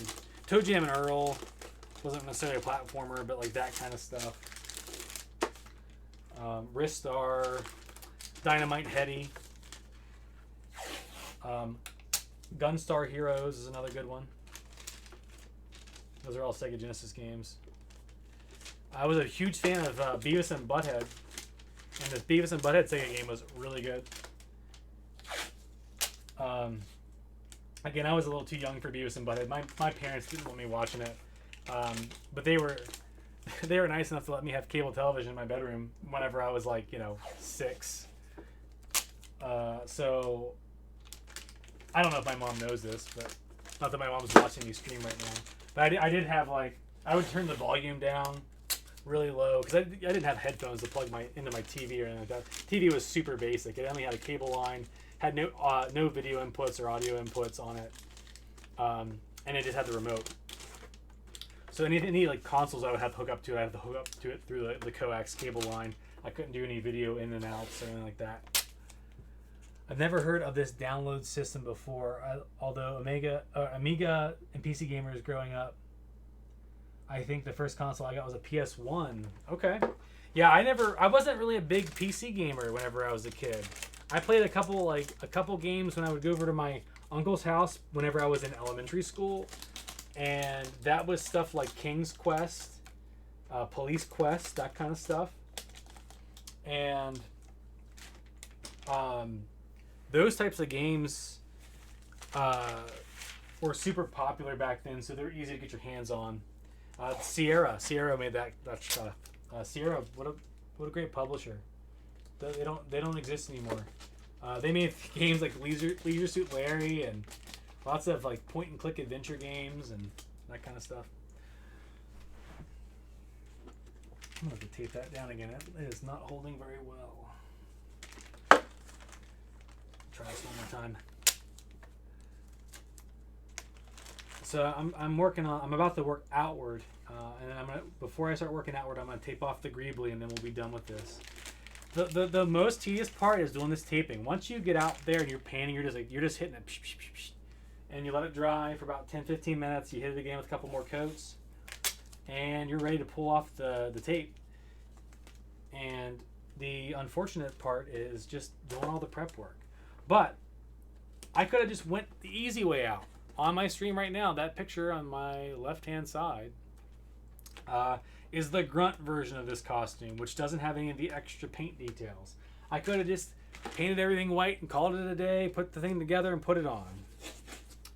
But I'm too pro-zone for that. I gotta be cool. I gotta do all the extra paint detail work for the commander. So I remember watching my friend play Leisure Suit Larry and Police Quest on his DOS PC. Yeah, my uncle had the DOS PC, and whenever I went over there to play games on his DOS PC, that's what I would play.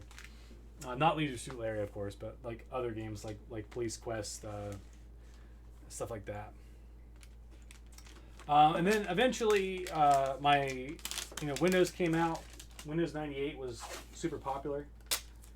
And my dad, after my mom and dad split up, my dad had gotten a computer, and we started playing games that are more commonly known today, like, and we talk about Star Wars, like TIE Fighter, X-Wing, TIE Fighter versus X-Wing, the old Star Wars games like Jedi Outcast, those types of things, Dark Forces, and those games are awesome. And even like freaking Oregon Trail, like the newer Oregon Trails. Of course, whenever I was a kid growing up in school, we would have PCs that we'd interact with. And I liked computers so much when I was a kid. It's so funny to think back that when I went to college, I decided to be a forensic science major for a semester, or for a whole year. Thinking that I loved the CSI Miami and CSI Las Vegas shows, and was like so into that. I was like, I'm going to be a CSI guy. I'm going to solve some crimes. My dad does. So my dad works as a pathologist. Well, now he runs a lab. He doesn't do as much. I guess he does a lot of stuff. But he is a non-doctor pathologist. He does not. He is the career lab guy, lab rat manager. He manages stuff nowadays, but he started out as a tech doing lab work. And my dad was into the medical field, kind of, so to speak. And I thought, oh yeah, I'd like to do like autopsies or something like that. Yeah, right. So Ben, yeah, we got some people in chat that know all about that. And I was into it. Like I was into the show. I was into the idea of the science and like trying to solve a really hard problem. Like, who did it? Like, can you collect enough important points of evidence to, without a doubt, be confident in making a decision that somebody had, killed somebody else? I think that, that's kind of like a cool mind exercise. And I thought that, scenarios might be pretty common in some sense of the way, but my tape rolled away. But that you'd find those weird off, like your dad. Oh yeah. Like off the wall cases that might be really hard to solve, but if you do, awesome. Can you imagine? But I think with that work, it comes to, I can't speak to it, but it comes with its own stressors, and knowing how squeamish I was over time, to things. There's no way in hell I can handle like too many like certain types of dead people. I think I can handle some, but Plague Doc NYC. How many would you say? How many, if you could count, or maybe you track it? I doubt you track it. How many autopsies have you done? So, Plague Doc NYC, for those of you that don't know, he was my roommate in college, my junior year, and a good friend of mine. Are you serious? Like, or are you just making that up? Like, I would imagine some people really legitimately keep track of that. I mean, maybe you have to keep track of that kind of thing. I do track it. It comes up in court. Okay, there you go. So I think maybe it comes with the territory, as you've seen things, like it's probably another day in the park. I'm sure there's some other cases that aren't. But my dad's like, okay, if you want to do forensic science, I'll bring you in. You can observe while we do an autopsy. And if you don't hit the floor and we don't have to bust out the smelling salts, I think you're good. I think you're ready to do this. And I never went in because I couldn't get through freaking what was it? What was the class? It was like biochem or something like that. It was something in the second semester of the first year. It was just something that was just kicking my ass, and I was like, nah, I can't do this. Like, I love computers too much. There's such a better opportunity for me to do something else. So then I switched to MIS, which I guess is kind of a cop-out, because people go straight into engineering and they go into like computer science. But when I looked at the computer science program, I saw that they were all just learning Java. And Java, to me, while I guess it is kind of useful in certain situations, a lot of the other coursework looked very, very conceptual and not practical. And when I looked at the MIS Management Information Systems major at WVU, it seemed more relevant to real-world job stuff. Now, granted, I learned C# in school. I have not touched C# since probably 2012, maybe 2011. That was about after I got my job, my current job, which I've been there since 2010. We did do some C# work, but nowadays the programming world is pretty knee deep in Python. And if you aren't using Python 3, you better be, because Python 2 is no longer supported. So we are actually in, like my current job, we're actually rewriting an app that was written in Python 2.7, and we're rewriting it in like 3.6 right now. And we're supposed to have that all done by the end of the month. A lot of work there, but good stuff though. You gotta stay relevant. That's how you just got, like, I mean, you might learn one thing, but you got to stay relevant. So in my case with not going, and then with engineering a lot of times too, they're like, oh, you need to take this like crazy calculus class that you'll never use in the real world, but if you want to be an engineer and have that title, you better learn how to do Calc 4. And it's just like, no. Why do that? Unless you're becoming a graphics artist that is doing 3D modeling and you have to do maybe physics-based modeling, I can see the use of math being very important there. But if you're doing web dev that's commonly for managing systems or managing files for folks or managing, user accounts for various things, it doesn't make sense. It does not make sense at all to learn Calc 4. So why do it? So we're looking pretty good. Look at this. Look how taped off we are now. So this side, I got to do the greebly still, but this side is taped off in the center, and we're taped off on the edge. I got to do this back side. But this back side is all taped and papered off. So we're gonna tape and paper off this, and then we'll come back to the greebly because I want to make sure I get that, fine-tuned and good to go. So that'll be my last little piece for that. Then we'll move on to the decal, I guess. We'll talk about the other buckle as well, and maybe I'll glue that on here. If it sits properly, I'll glue that on and show you how gluing with E6000 works. And with E6000, you got to use clamps. You want to get a good firm grip and pressure so that whenever it dries, it doesn't dry partially off the material that you're trying to glue it to.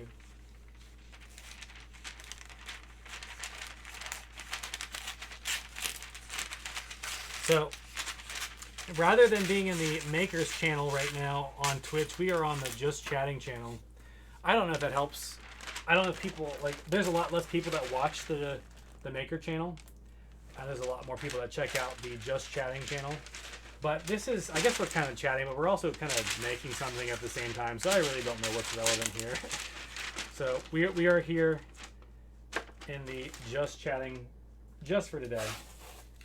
I wanted to kind of see the analytics behind being on this versus the other, because normally I'm on the Maker channel and I don't really get a whole lot of activity over there.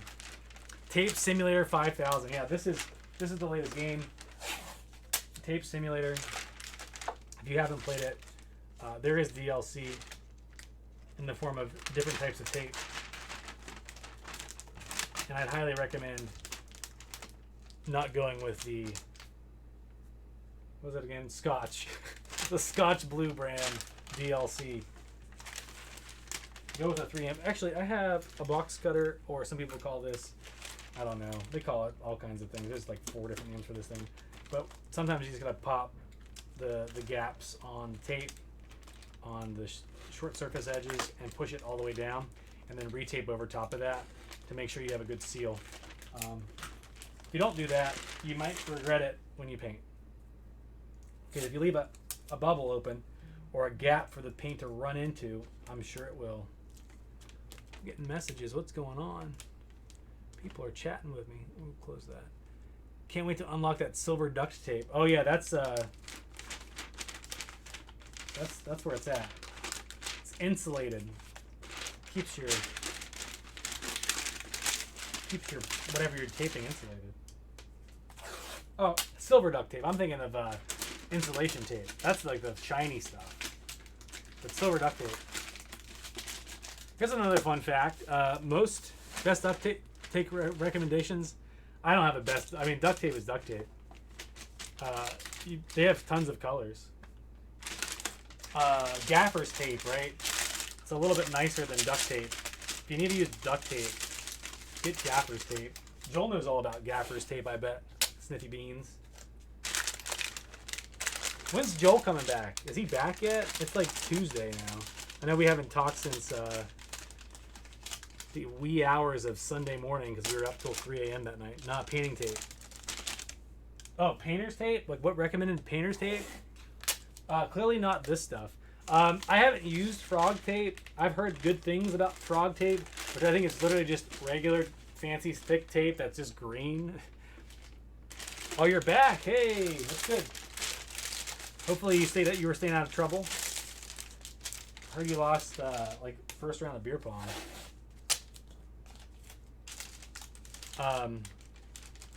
My recommended painter's tape is like the nice thick 3M brand, which is blue too. I mean, most of this stuff's usually blue. Yeah, I use gaff tape for everything. Honestly, gaff tape, it's so versatile. It's kind of got more. Doesn't like gaffer's tape or gaff tape have a little bit of a cotton material mixed with it as well? Because it seems to hold better. It kind of reminds me of like hockey tape for like a hockey stick, but it's a little bit different texture. Yeah, look at that. I screwed up. I got a little bit of a short piece on my paper, so I'll just cut another piece of paper really quick. Yeah, no explosions this year. Oh, did you have explosions in the past? What were you blowing up in the past? Was it just like a gasoline fire? Yeah, it's a fabric tape. Yeah, I feel like that stuff's the way to go.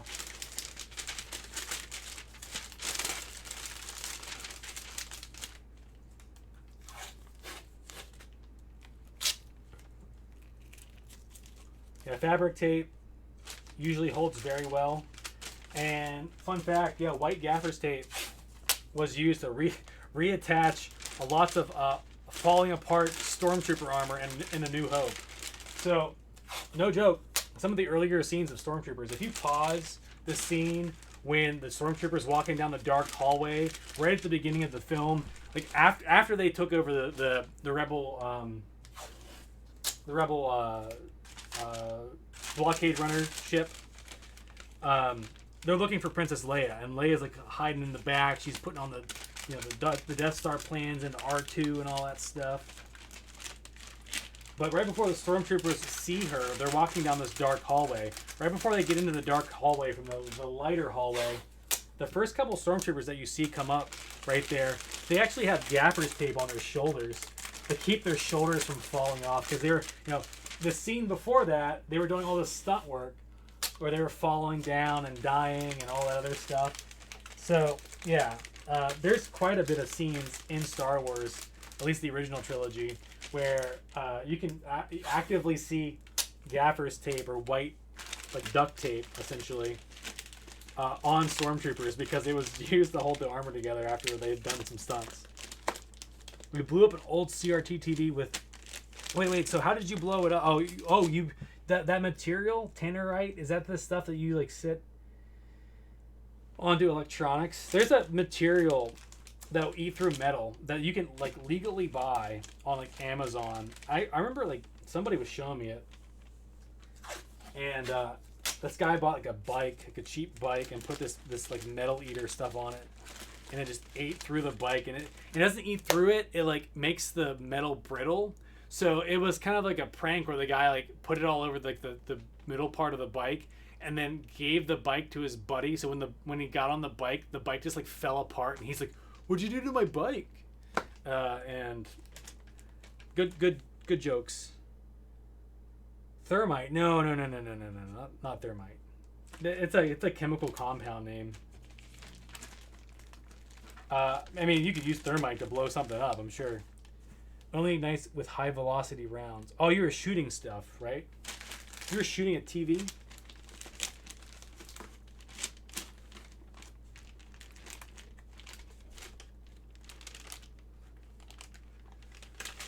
Shooting a TV. All right, we're almost done. We got the sides covered up.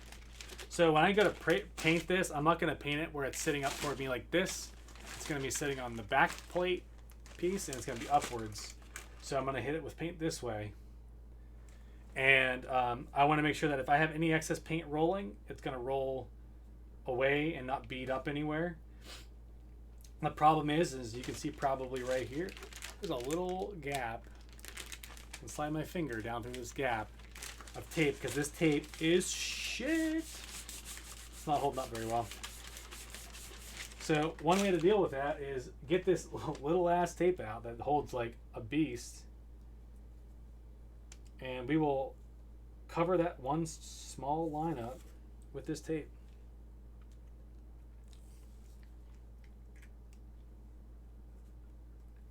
So how many people were at your camping adventure, Joel? Do you have like, I don't know, was it like a half dozen people? Was it like a ton of people?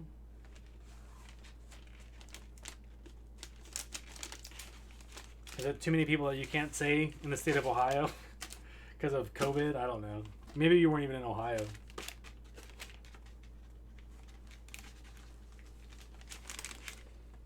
Man, I am so unhappy with some of this tape work.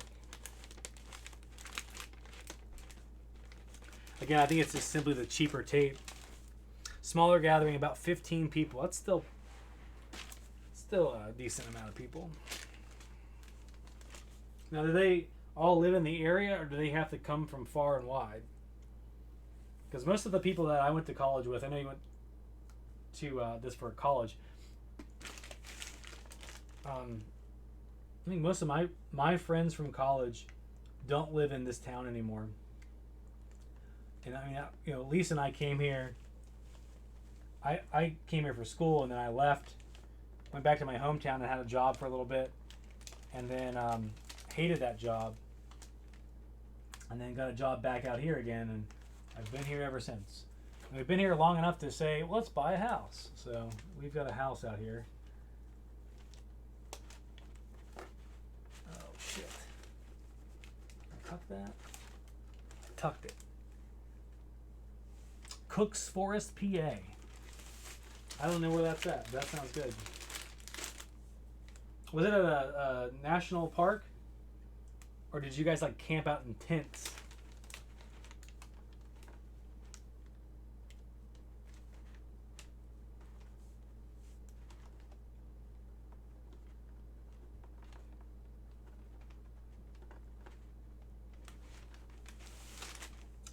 I am struggling with lining this tape. So again, now what I'm doing, about half are in Nashville, one from Phoenix, and a few from Canton. Wow, they came from all over. That's awesome. So right now, here's the greebly. You can see that I'm trying to take the blue tape and go along the base edge where the greebly meets the actual part that's going to be painted black. So I'm going to take my time going around that. Make sure I get it as flush as possible, because I do want to make sure I don't cause it to like touch a return edge and get onto the surface I'm going to paint black, because then there'll be an obviously white spot that I wanted to have black and it's not black. So again, patience is key here, and taking your time and getting this right. A lot of people that build costumes, my buddy has a family cabin. Okay, that's good. That means it was cost effective. A family cabin, and you had like 15 people there? Is there enough?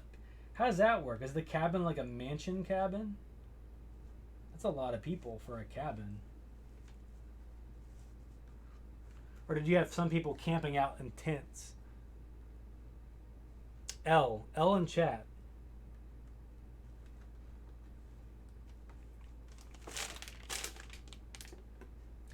Shit, so I already screwed up. Let me adjust that. There we go. This is looking a lot better.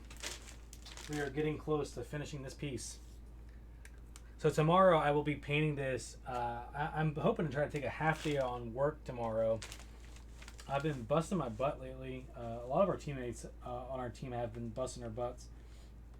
But this is the first sign of good weather. I mean, weather was good today.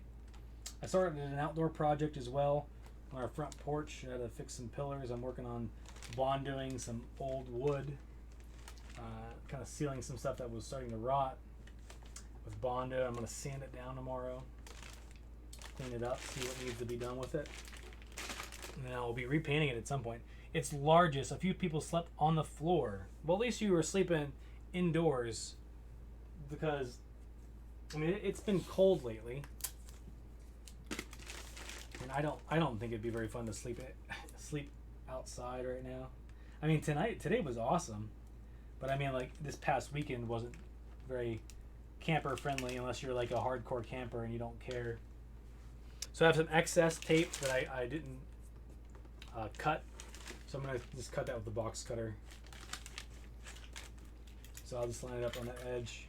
I'll hold it kind of like a pencil almost and push down to cut that, and then I'll be able to pick this off and it'll come right off. Well, it should. It's a little bit more sticky because this is actually painted white at this point. Oh, and I ruined it because I pulled as I peeled. So that gap has been removed. So I'll fix that in just a second.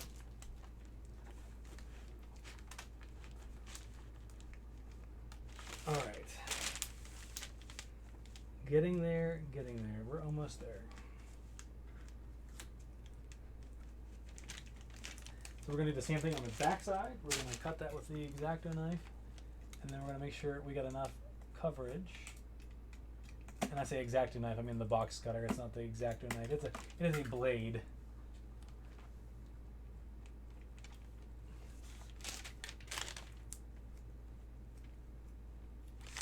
So I think I'm going to use this piece to cover up the section that I messed up.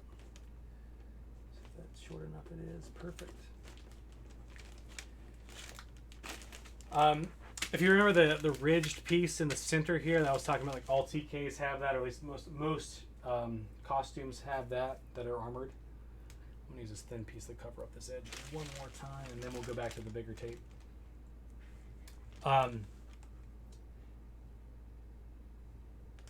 That top, I guess it's a rectangle, does get painted black. So there's like, you know, a lot of, so this gets painted black, this gets painted black. The greebly stay white. The little square rectangle piece gets painted black. And then we have the lines in the back that get painted black, that kind of diagonal line. And then once that's done, then we're done with painting this piece. I have not finished building the belt. I'm still waiting on the soft parts from the guy that I hired. I mentioned this like so many times on stream. The guy actually, I'm in the queue now to get the work done. I'm on like the docket.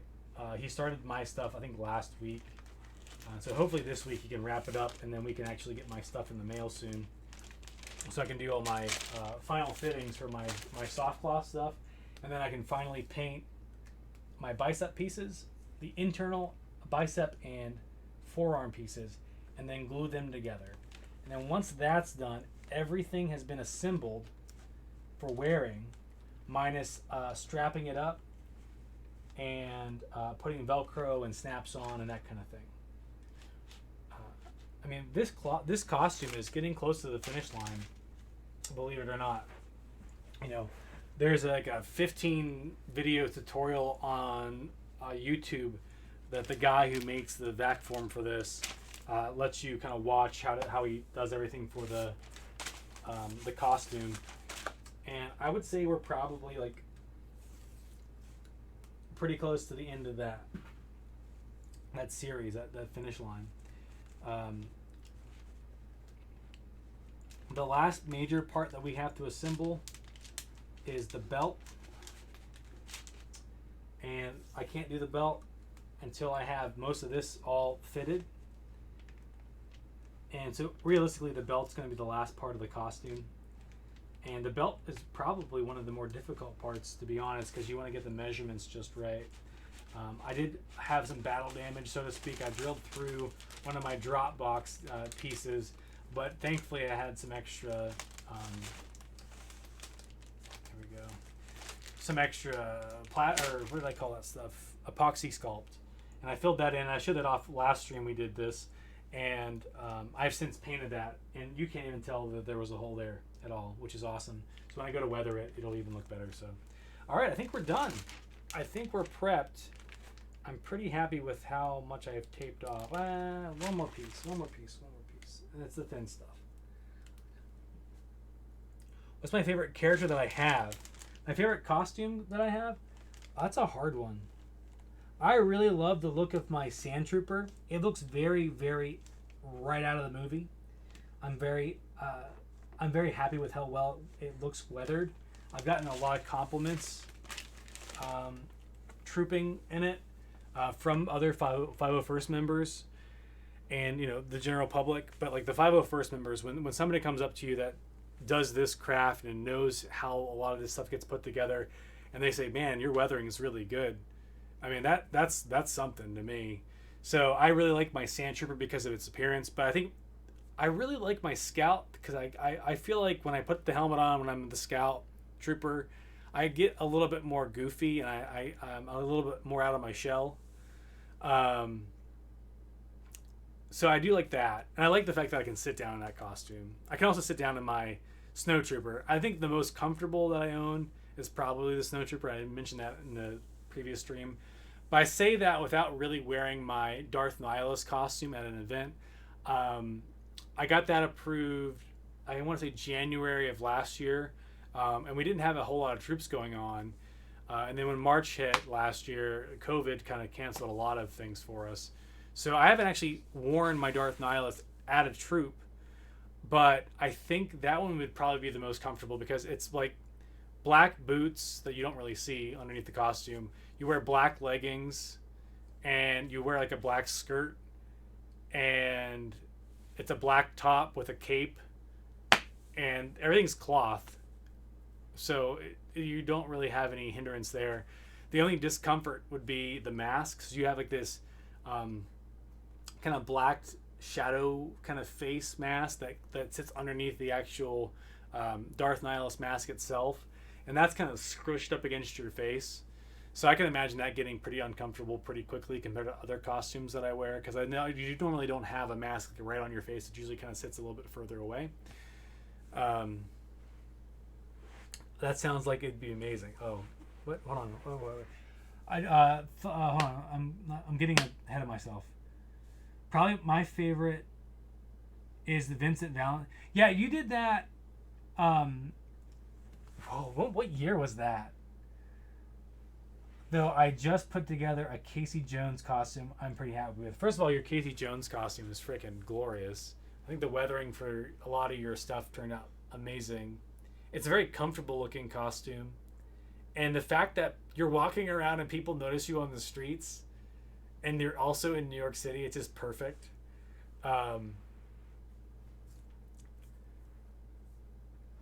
Yeah, Vincent from Final Fantasy is pretty awesome. The hand gauntlet that you made for that was very cool. Yeah, that was like Pen and Wood. What year? I don't even remember when that was. I need to weather more clothes. I need to weather the clothes more for Casey. Okay, so yeah, I can see that. Because you did what the mask and a lot of like the weaponry, so to speak, for him. Great for back scratching. Oh yeah, Vincent, great for back scratching. That's very true.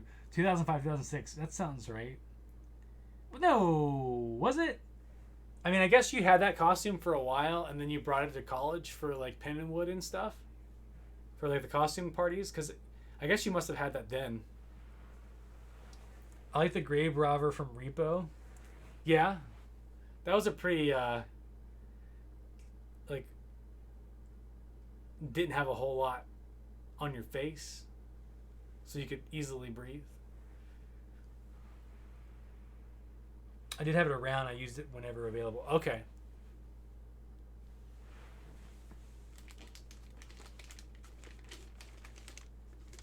This sucks. Look how bad this tape just comes right up.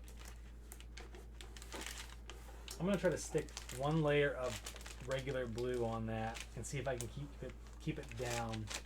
If it doesn't stay down, then I just need to know tomorrow before I spray the paint on this area that I need to push down on all the tape spots.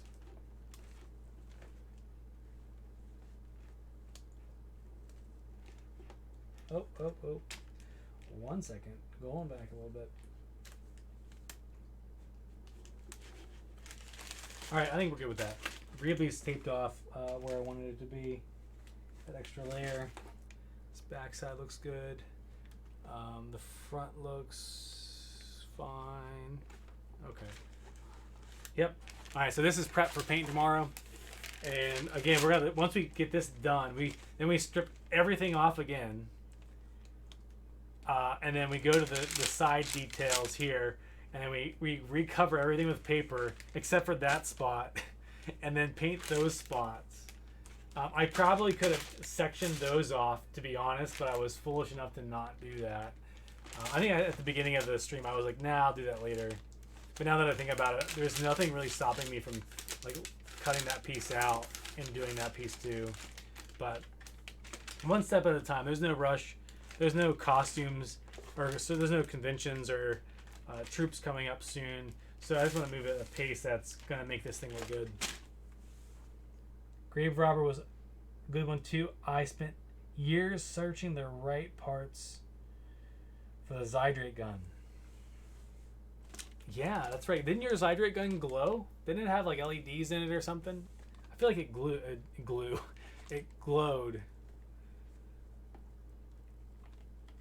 All of my costume relied on my long hair. Yeah, your Vincent costume, that kind of thing. Yeah, it's true.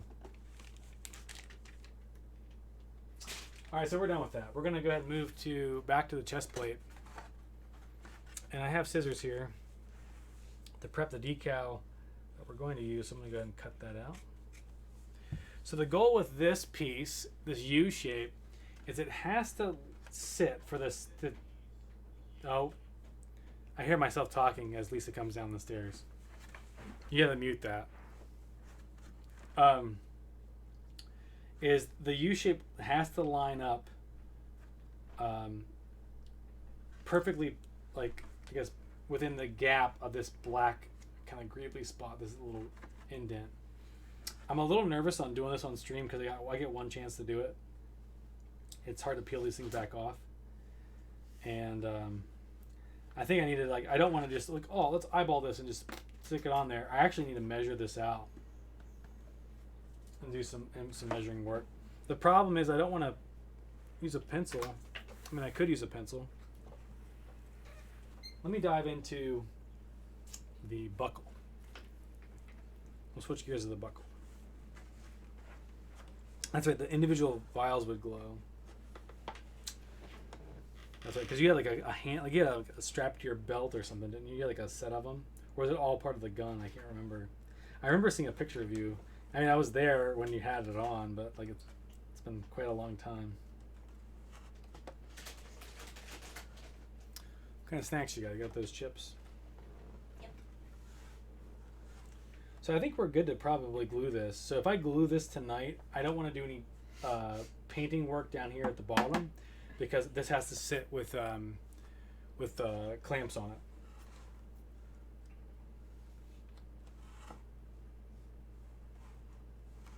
I may want to sand it down a little bit to prep the back. So maybe I can get Lisa to entertain people on the stream while I run away and do some Dremel work really quick. Or is that a no-go? I don't have any jokes. You don't have to have a joke. You can just hang out and talk to people. Sniffy Beans, I've got that photo somewhere. I'll have to find it. Or I have the repo one. I don't know if I have the Vincent photo. Yeah, you do. Do I? Okay. Yeah. But what you probably don't have is the Casey Jones stuff. No, I don't. Definitely not. Which is honestly really, really good stuff.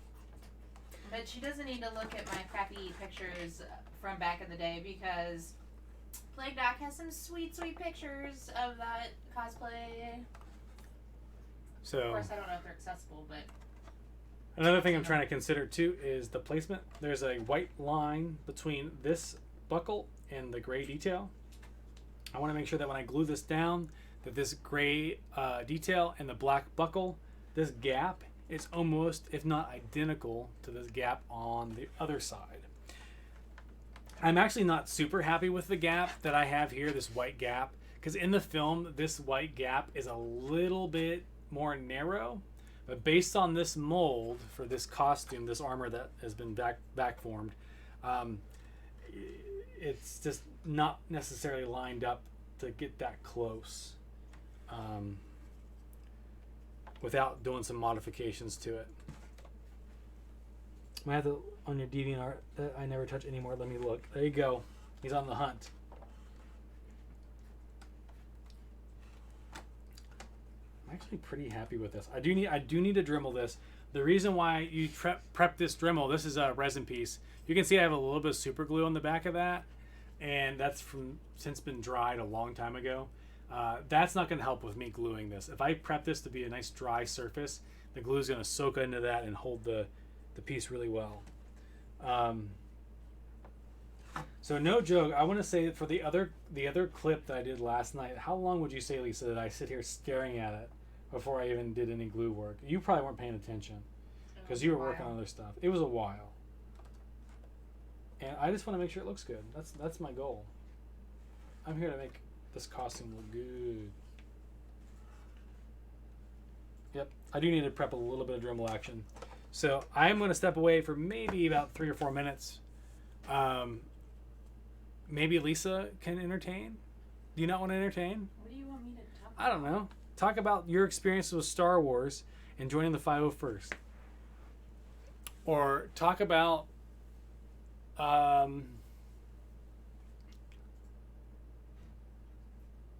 the Star Wars MMO. Juggle. Belly dance. What? These are the suggestions in chat. Anything. Oh my goodness. So again, I'm going to be quick as I possibly can. You know what? You're going to hear some noise in the background. Dremeling? It'll be Dremel action. But don't run away on me. I'll be back. Talk about TJ.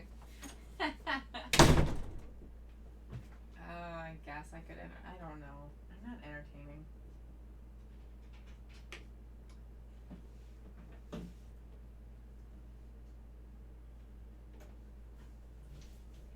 Star Wars Pun War. TJ's on with the jokes. I don't have jokes.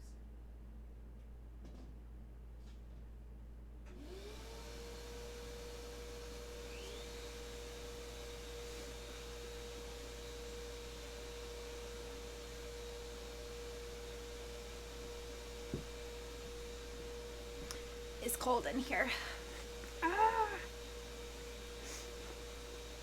Hi. What do you want me to talk about? Entertain you. Are you not entertained? It was a beautiful day. Hi. Hi, Sniffy Beans.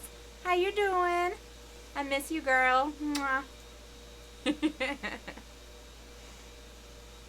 I can't wait for everybody to get their vaccines and that way we can hang out again.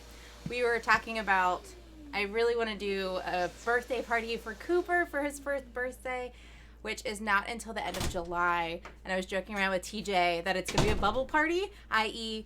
a vaccine bubble party where you can only attend if you get a vaccine. Bubbles. And that way we can all be, I don't know. It would be kind of funny, but I don't think he found it funny. And of course we have a bunch of family members that were talking about how they don't plan on getting the vaccine or don't plan on getting it sometime soon, which of course irritates me. Hey, don't make this stream political, all right? Oh, sorry. You're gonna.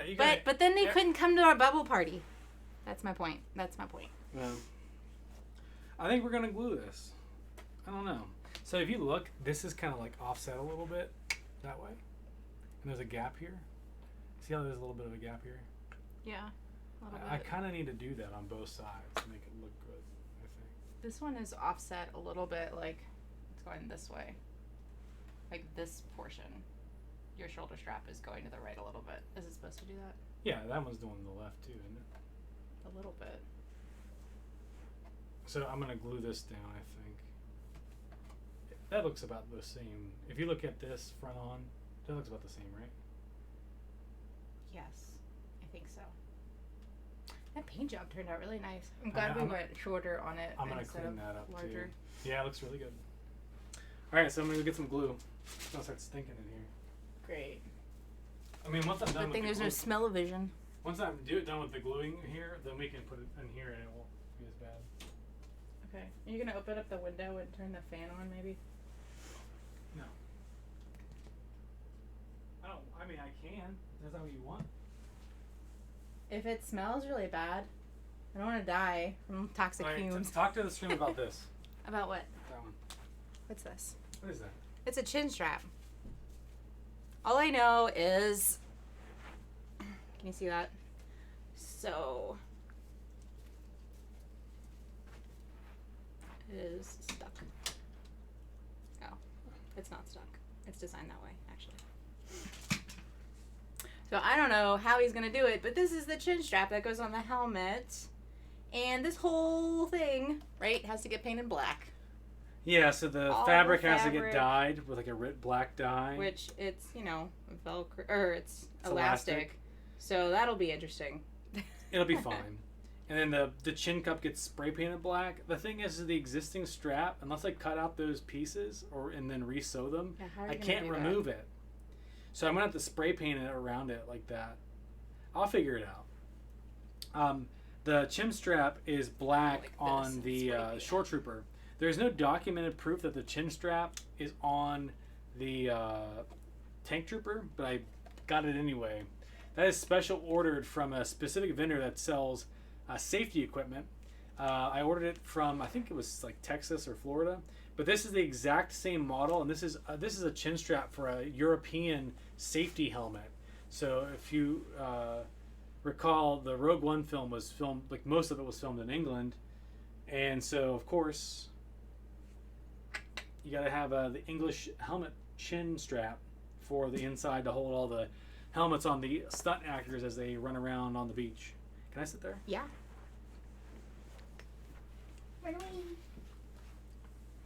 There's a synthetic RIT dye. Is that you don't love the smell of E6000? Do you love the smell of the E6000? Is it the E6000 that smells so bad?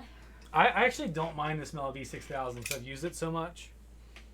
So you always say, "Oh, it's so strong, it's so strong," but I don't actually notice it. Maybe it's because I've used it so much. I mean, it definitely smells, but it doesn't bother me that much.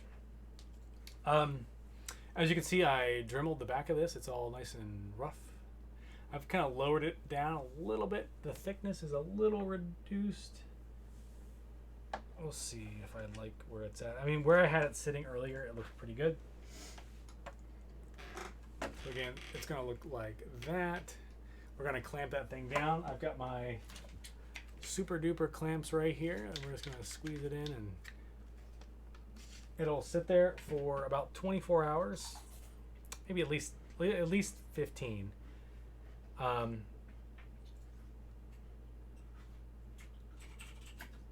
Our internet literally crapped out as just as you started addressing us. Haha. Well, I hope you're doing okay. What are you talking about? Whenever we were talking about. Is their internet back? Are they back? Are they dead? Are they dead? Hope not. No. Anyway, we're gonna start gluing.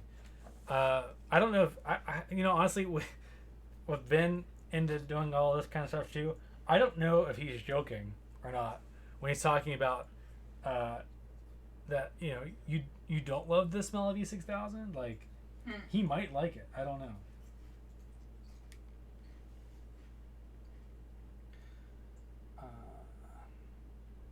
And so this costume was built with a combination of E6000 and Zappa-Gap medium CA glue. Zappa-Gap CA glue is just your kind of traditional super glue, kind of like your crazy glue that you'd buy at the store. It's a little different, not much, but it's the same kind of principle. And that stuff, once you put it on something, it doesn't come off. And if it does come off, it usually breaks whatever it's being pulled off of. So that's why you use something like E6000. It's a little bit more forgiving, and it doesn't actually cure almost immediately. It actually takes about 24 hours to cure. So I actually spent a good bit of time wiggling around with the other buckle, and if you can't really see on stream very well, but inside that gap, there's no way you're going to see in that gap probably. There's a bunch of like dried up E6000. All you need to do, take some needle nose pliers, kind of slowly pull it off. It'll peel right off and you'll be good to go. Our internet is super spotty right now for whatever reason. You keep coming in and out for us. Yeah, I use E6000 to fix my wedding ring. That stuff is awesome. That's amazing.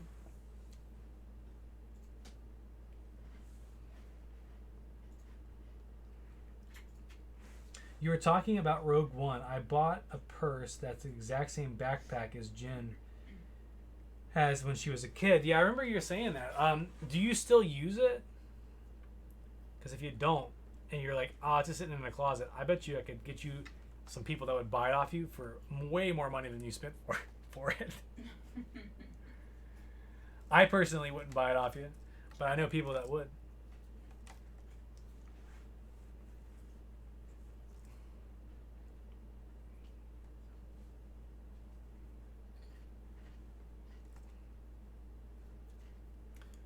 Get this right where I like it.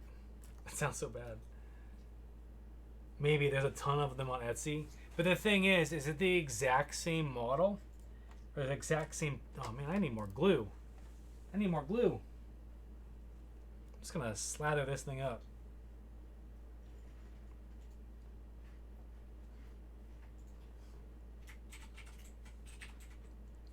So I know you have the exact same model. But like if they have like a boatload of those things, I think it was like it was a certain type of military bag, right? That they used.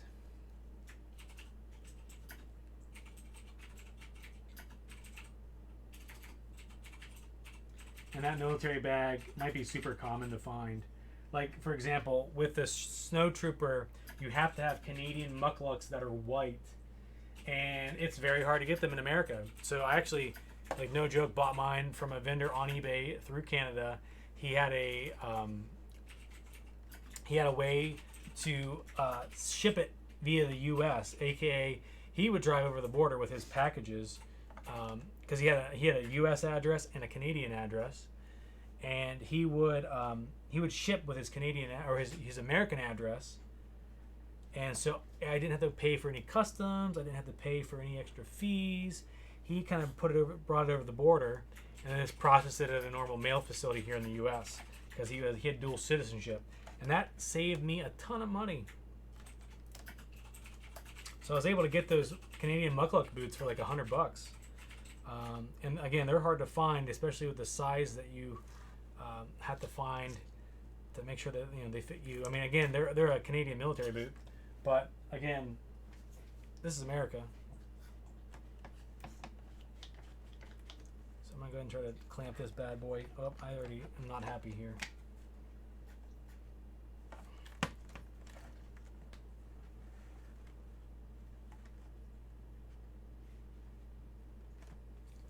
We're gonna clamp from the outside in, so there's less plastic in the way. And the problem is this thing is moving quite a bit as I tighten this thing down. And then I'm going to run away on you guys just again here shortly to place this down on its final resting place for the night. I don't want it to slide. I want to make sure it's nice and steady so that in the event that this starts to move because of any pressure, that I don't have to tear it apart and re-glue it later on tomorrow. So right now it's sliding a little bit because the glue is still nice and fresh. As it cures, it'll start to get a little bit more chunky and rubbery, I guess more viscous, And when it gets more viscous, it's a little bit more, it's easier to handle, like the positions. So I'm just kind of sitting here holding and waiting for it to kind of cure up a little bit. Man, that's an amazing gap. That's kind of awkward.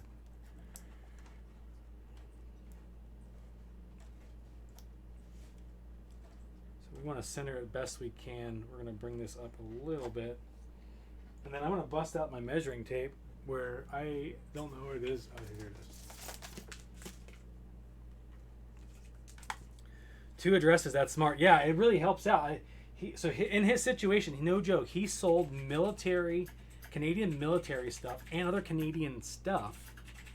Normally like knickknacks. It wasn't like rare Canadian like syrups and things that they have that's like their treasured gold. And I'm sure that if he got caught moving that over the border, he might get arrested. It's silly, but that's how they roll there.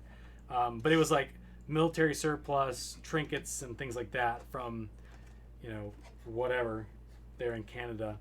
And yeah, that was, his business, and he was able to get around any additional fees for shipping through that means of having and I think I don't know if it was a postal address or he had a home address or how that went down, but so we're talking a half inch gap between the gray line and my buckle. Let's make sure that all sides have that half-inch gap so that whenever we look at it, we do. Perfect. We are set.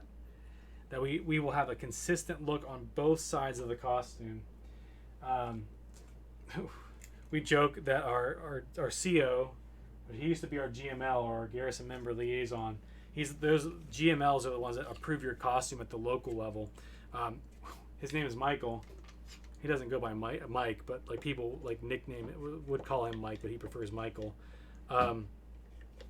They would call him Measuring Mike because he would no joke bust out like a tape measure to make sure your stuff was the right length and that kind of thing, and not to like razz him at all, but I think that's honestly just showing the quality that he wants to have when he approves costumes in our garrison. There are plenty of garrisons out there that have GMLs that are maybe a little more lax on their approval. And honestly, those GMLs, if they don't feel comfortable approving a costume, a lot of times they should always go out and reach out to the detachment leads, because those detachment leads are designed to be experts for those costumes. So by all means, they should be reaching out to those folks. So we are clamped up and we're ready to go. So you can see I'm kind of fine tuning these squeezy clamps. These things are great. Another fun fact, these squeezy clamps came with the shed that we bought our house with. I didn't buy these. These came with the house. What are you watching over there? A video that was sent to me. What is she doing? Is she going to get her... Is she just a musician? Yeah. Oh. It's that these boots are made for walking song. Who sent that to you? Nas. Oh. Did you see Clamp Champ? That's right. I'll be right back. I'm going to set this down in the other room.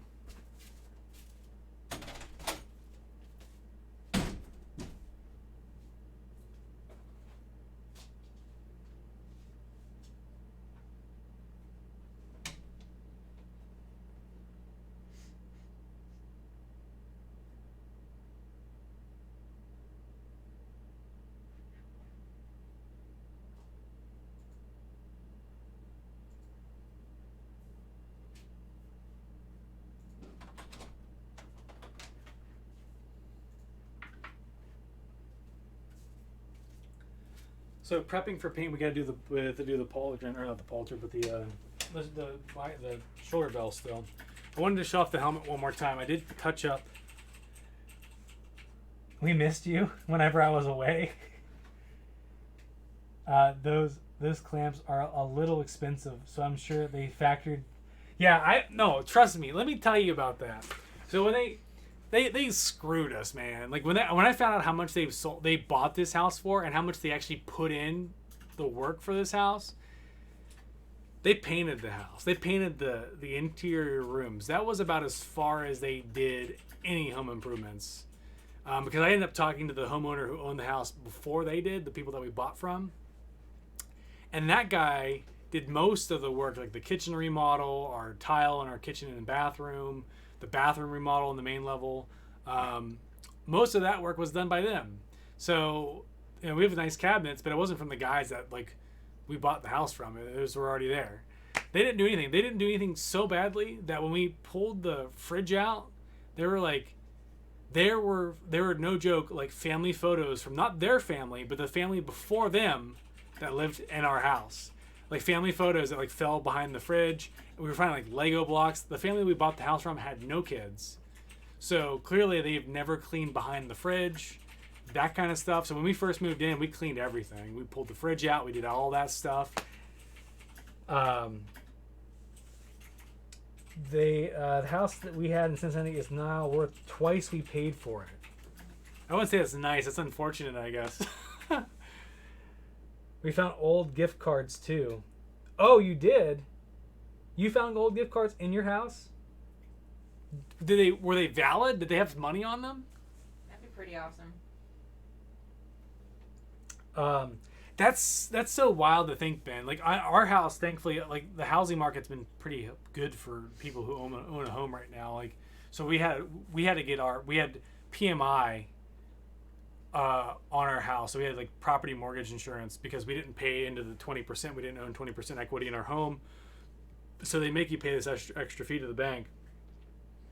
We finally got to that 20% mark of owning part of the home.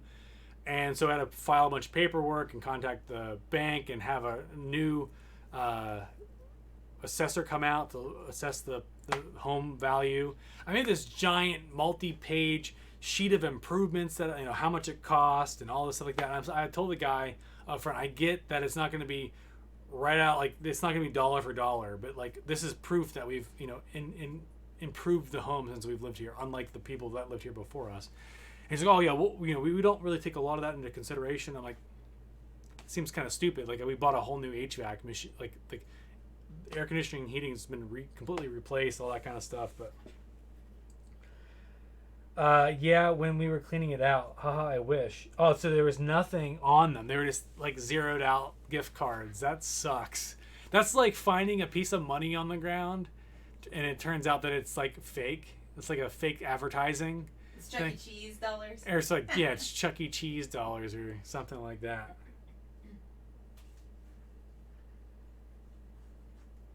So, we're at 2 hours. What time is it? It's 10:30 almost. We're gonna probably have to wrap up soon. It's getting late.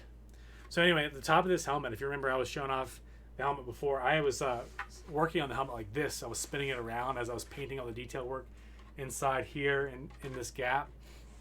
I was doing on the cement floor in there, and it was causing the top of the helmet to get all roughed up. So I was able to safely, stand from a distance and spot spray the top of the helmet to clean it up. Granted, it's going to get weathered, but I did want to clean it up. And in the back too, you can see some of the kind of the indentations. Probably not on the stream cam, but I did paint over that again and clean that up. But there are some spots that look good for weathering. Here in the future. I honestly think I should probably touch up some of that black. Maybe I should touch up some of the black on stream here. We gotta do the shoulder bell first though. We might come to this in a later stream. I'm gonna hold off, like I said, on this decal because we've already got the chest plate kind of preoccupied with the shoulder clamp or the shoulder buckle being glued down. 36,000. So we'll move on to prepping this for paint. So in this case, this white line that we have here and the white line down here is going to get painted black.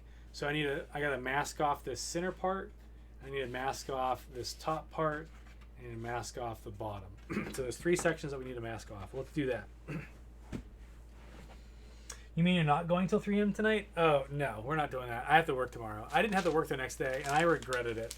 Like, thankfully, Lisa watched Cooper and let me sleep in till like 11 that day on Sunday, and I was still dragging ass. I'm too old to do that anymore.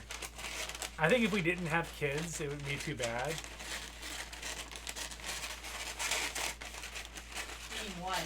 Well, I mean, we have one kid, but like, I'm talking to Ben, so I'm thinking like, I bet Ben probably doesn't not that he has a job too, but like on the weekends, I'm sure he doesn't stay up at the ass crack of dawn because he knows he's gonna have to get up at some point to help his little daughter. So it's just not it's not realistic for us anymore nowadays.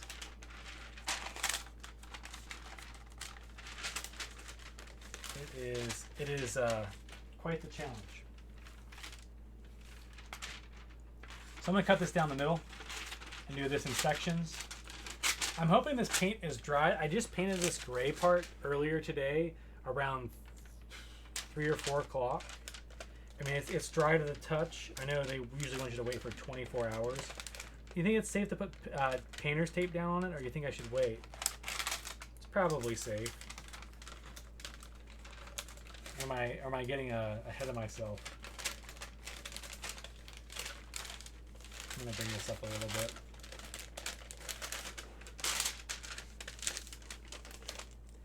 If the paint pulls off, it's just weathering, right? Yeah, honestly, yeah, it depends on how. If it chips off and it looks clean, sure, yeah, why the heck not? I can go and like spot spray some of it and rough it up. So that's a good point. So it'll be nice. So tomorrow, when I have a break with work, I can run outside. I'll have all this stuff prepped for paint, and I can just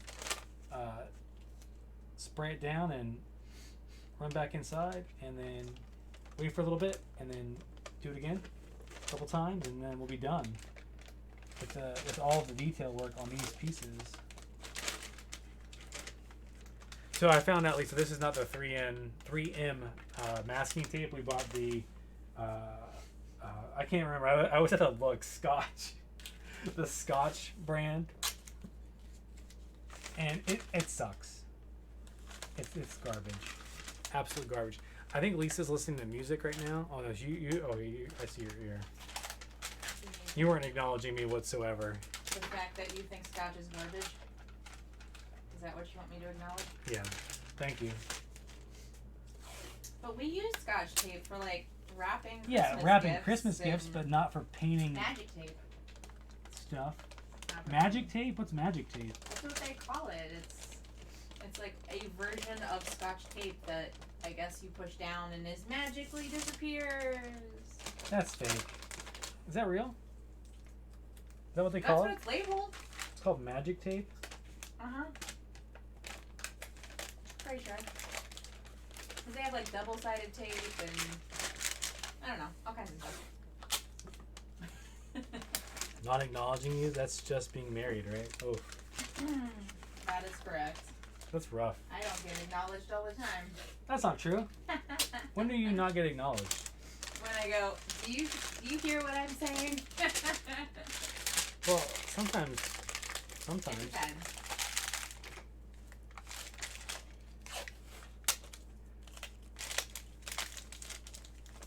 Do you hear what I'm saying?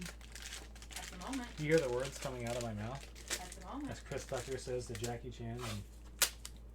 Or no, it's, do you understand the words that are coming out of my mouth? That's the line. Except, doesn't he say it a little differently? Yeah, do you want to do it? You want to do it the way he does it?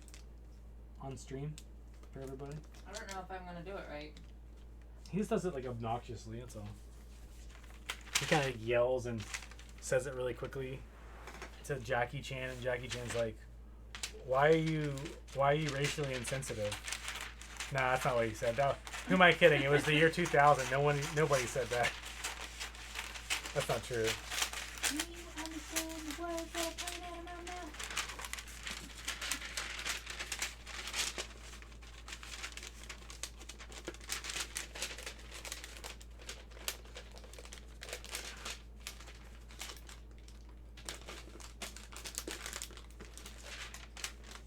The 2-inch masking tape is definitely the way to go. I would recommend that if for any painting project that you do, whether you're painting a wall in your house or you're doing something like this or any other detail work, having the 2-inch paper or a 2-inch tape helps with putting down paper like we're doing right now quite well.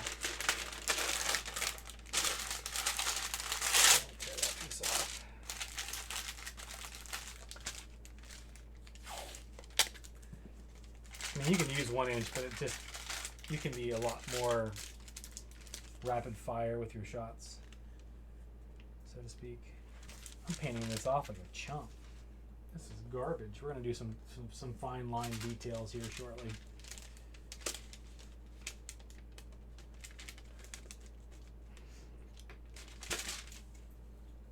We're gonna use some 1 inch, and then we're gonna go to the 1/8 inch stuff, and then line that cheaper tape to make sure it stays down. We don't want to ruin the lovely gray that we got going on right now.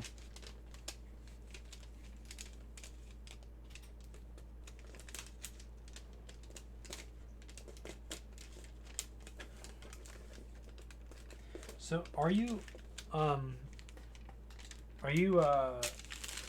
did you talk anything about your Star Wars experiences while I was gone for like 2 minutes? What were you talking about? Anything good? You talking about nothing? A show about absolutely nothing. So you talked about Seinfeld? No. You weren't gone very long. No. She told us everything. Everything about me. All the dirty secrets you never wanted to come out, whatever those are.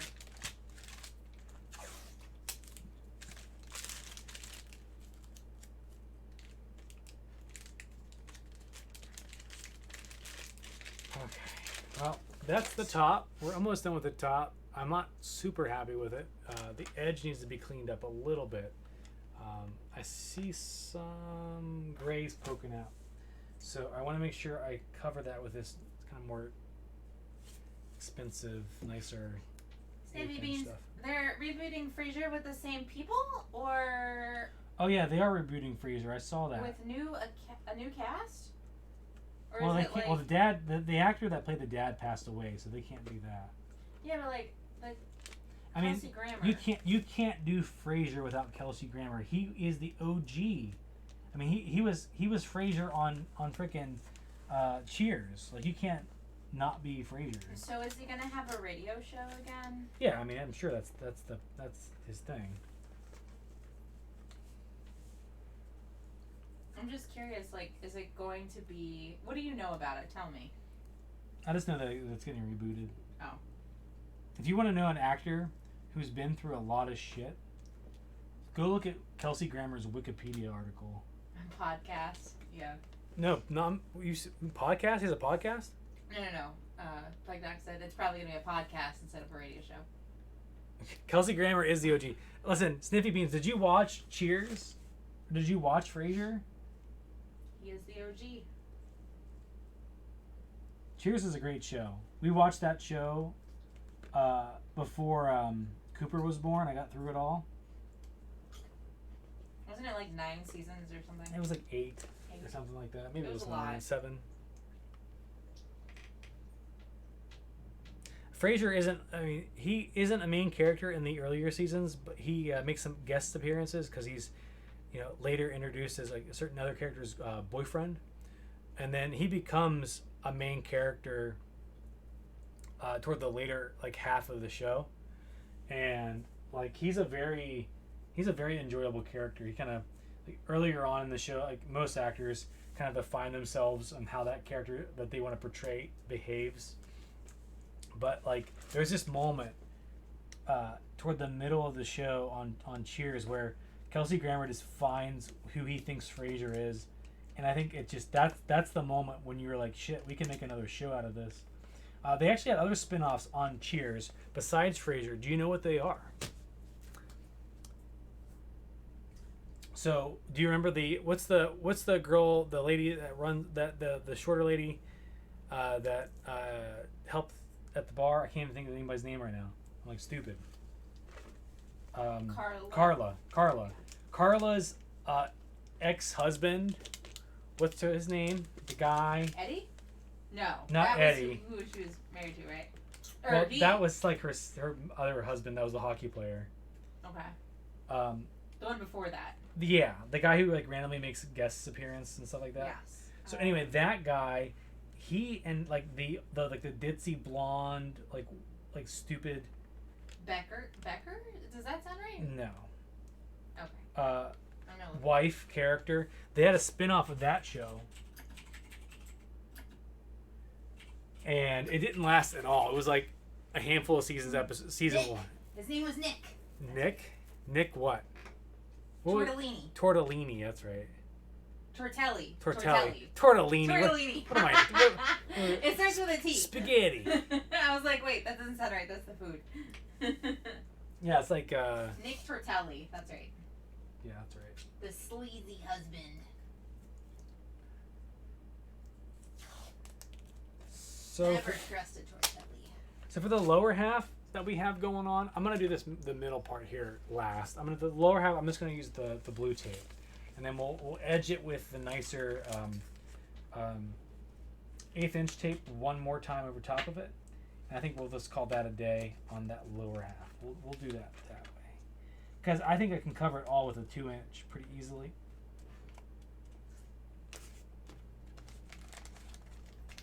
So the other project that I'm doing outside right now in our front deck or front porch is I think I mentioned it earlier. I bonded a bunch of old wood at the base of our porch, and it's more so like the wood part is painted white normally. It's kind of a facade. It's not like a structural thing. The structural part is a beam that is wrapped in wood, and that wood is just old, and for whatever reason they didn't use a synthetic solution, because they make plastic based quarter rounds. They make plastic appearance wood that's white, so you don't even have to paint it. But they used old school regular old wood, and now that shit's rotting out, and that's my problem because I own the house right now. But they didn't think to care about it. They said it's somebody else's problem in the future. So that's me. It's our problem. So I'm going to be replacing the accents quarter round with a synthetic material. It's not going to be real wood. It's going to be a plastic. So that stuff's never going to never going to rot. And that means that the other future homeowners in the future of this house won't have to deal with that unless they want to completely change how the deck looks or the front porch. So that looks nice and clean. I think the bottom's going to lip out, and this is going to come up. So I'm going to go over it one more time with the thin stuff here. Sounds like a great project. Yeah, it'll make the house look nicer. And then we're gonna paint the beams white again. We'll just kind of give it a fresh new coat of paint, so it'll look nice. It's a lot less work than some of the stuff you guys are doing at your house. Hopefully the weather was warm for you guys today. I mean, it depends on where you live and if you had rain in the forecast and that kind of thing. Actually fixed our... You missed... So your phone, if you're on your phone, it auto-corrected his name. And now he's going to be mad at you. He's not going to care. Actually has to fix our phone. So what is your steps? Are they crooked? Or you're redoing them, right? You're doing all the steps, aren't you?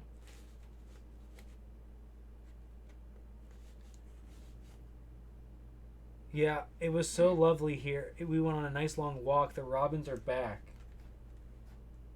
Now I answered a Batman joke, right? So did I say, well, are the Batmans back? Right? Is that dad brain again? Is that like because I'm trying to be funny and it's stupid? That's ridiculous. Boo. Boo. Listen, man, I'm just trying to be funny. All right, so that bottom part looks perfect. I like it. I went over it another layer. So again, we're going to cover this wider section next, and then we're going to be done with that piece. It's funny, I got a little bit of gray that kind of seeped over on this part, but it's not going to matter because it's all going to get painted black. So this looks like about a 2-inch gap. I wonder if I should skip the paper on this one. I think I will. It's a little bit over 2 inches. So I will have to do a couple layers, but it will be pretty close.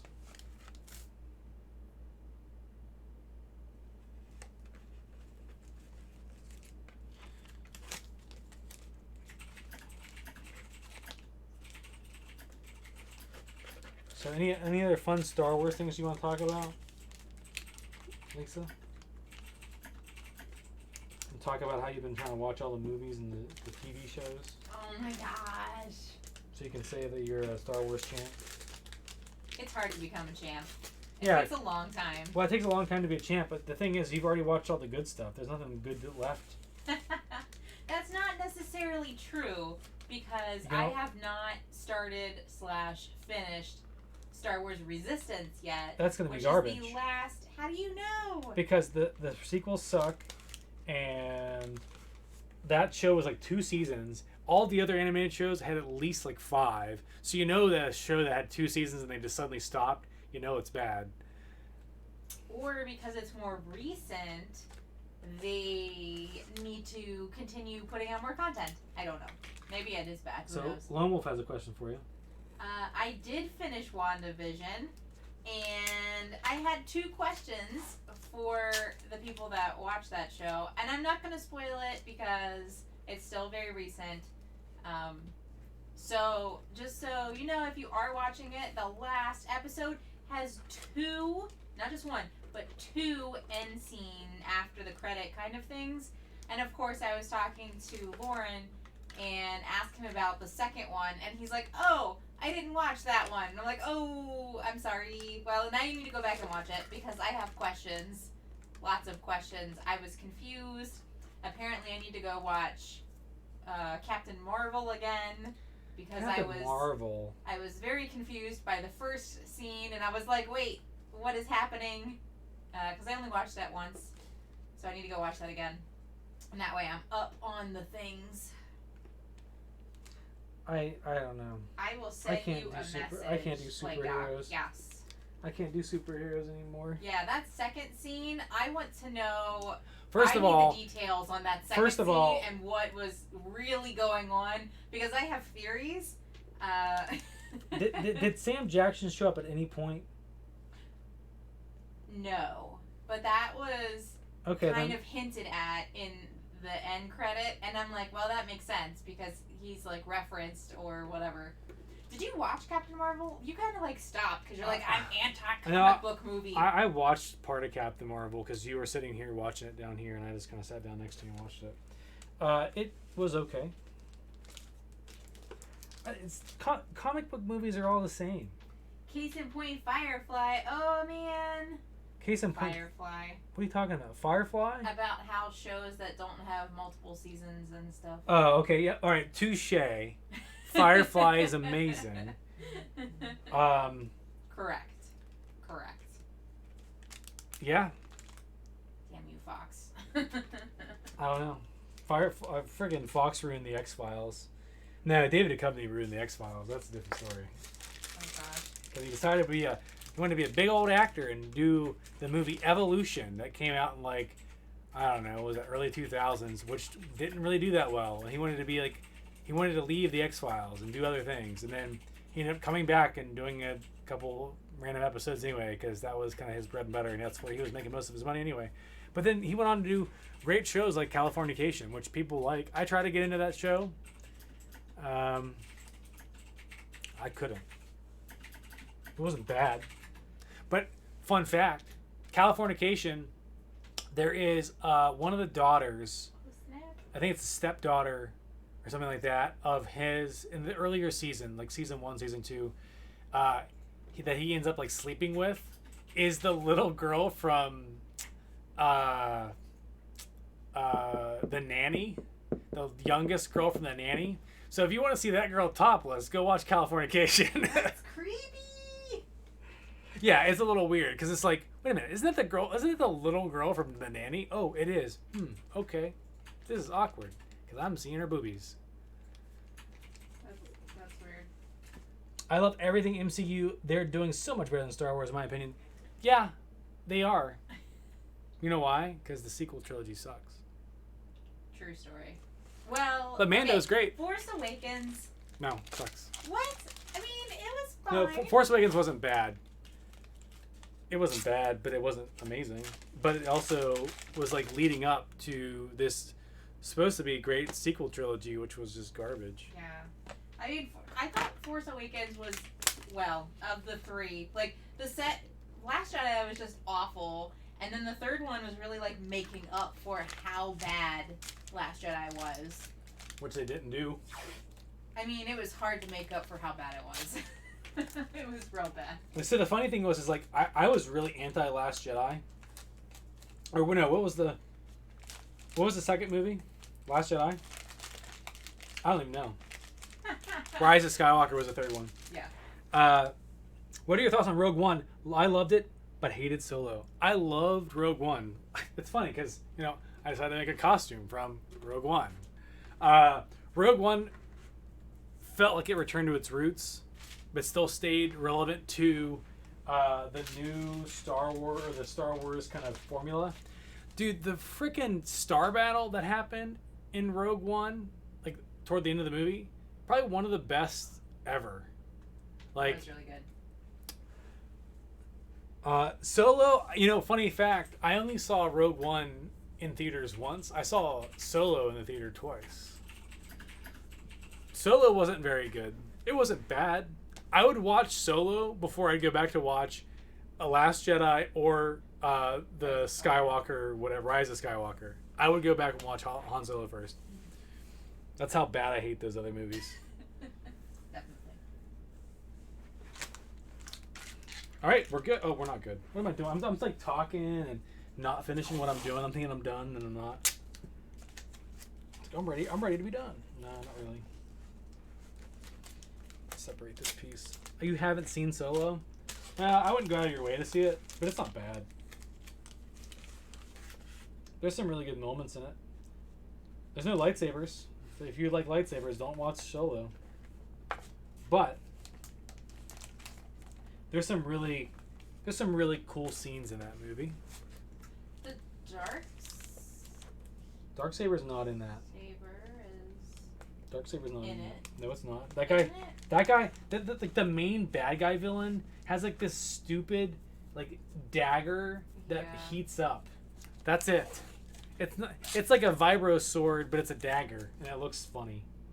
You know, that's it. That's it. There's no Darksaber. I mean, I feel like I've only seen the movie twice, maybe 3 times. I watched it recently, which is why I'm like, wait. There's spoilers if you haven't seen Mando or all the seasons. Darksaber's in Mando. Darksaber's also in the cartoons. That's different. Some people are anti-cartoon. Honestly, I was anti-cartoon. If you haven't watched, flip the table.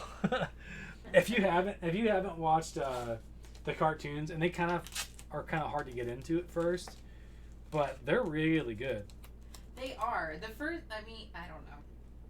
Clone Wars, I absolutely love seasons 5, 6, and 7. I mean, 5 was my favorite, I think, by far, but those were really good. Season 1, not great, but if you can get through it, you know, it's like the setup for the rest. But I feel like I never watched the cartoons before, and I felt kind of anti-cartoon, but once I started watching them, I never realized how important it was to actually go through and just watch it, because I feel like it set up so much for the third movie, and it made you actually care about the clones, and it felt like a much larger betrayal when Order 66 happened, and it felt like that had so much more of an impact than just watching the third movie and be like, who are all of these random Jedi that I have no connection with, and what are all these random planets?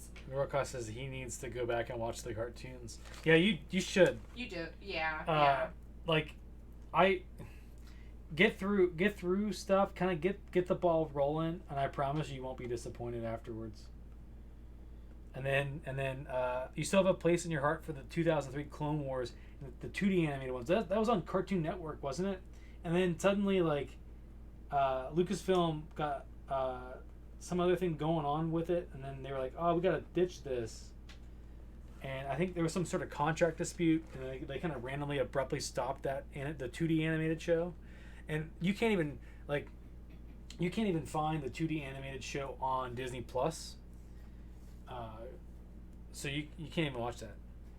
Yeah, I was just thinking, have I seen that? I have not. I don't think. Yeah, so the 3D animated Clone Wars show also bridges the gap for 2 and 3, but I guess in a different way. But it's very similar. I have the DVDs of them. Oh, really? How many episodes are on the 2D stuff? I bet those DVDs are probably so hard to find. I bet. Like, there's millions of not really. Like the best way to what's the best way to watch the original trilogy? That's the question of the day. Best way to watch the original trilogy is. What do you mean? Best way to watch the original trilogy, like what medium, like what version? Like, I mean, not like special edition. It depends if you're a purist. All right, look, what the best way to watch? If you're a purist, the then original you're gonna footage. Want to find the original VHS, No. no edition. Not the VHS. Not the VHS. The laser disc. You know why? Oh my god. Better quality. And I'm talking like, who has a laser disc player anymore? That's what my question is. Oh man, the laser disc. A 360p stream ripped from Pirate Day. Yes, that is the correct With answer. it's some guy, and it's not even like it's not like a bootleg at a theater. It's a guy filming it on his own television because it's like hard to get the VHS circulated, and he's just sitting there on his like tube TV filming it. Wait, hold on. The 2D show has General Grievous being a badass and explains why he's asthmatic. They did not explain the asthmatic thing at all. They didn't explain the asthmatic thing in the 3D animated show. No. I mean, he did definitely seem more like a badass, but they never talked about it. And he was coughing all the time. And I'm like, what is his deal? I swear he was originally human or something, because he has organs. He's just mostly a robot. I mean, droid. Yeah, he has it's like eyes. He has eyes and the heart, I think. Don't and forget lungs. the watermark. And the watermark. The despecialized version is really good. I went back and watched the despecialized version because we asked Jaren to get it for us so we could watch it. And I was kind of like partially unimpressed because they left in certain scenes that they felt were important to make the show feel better.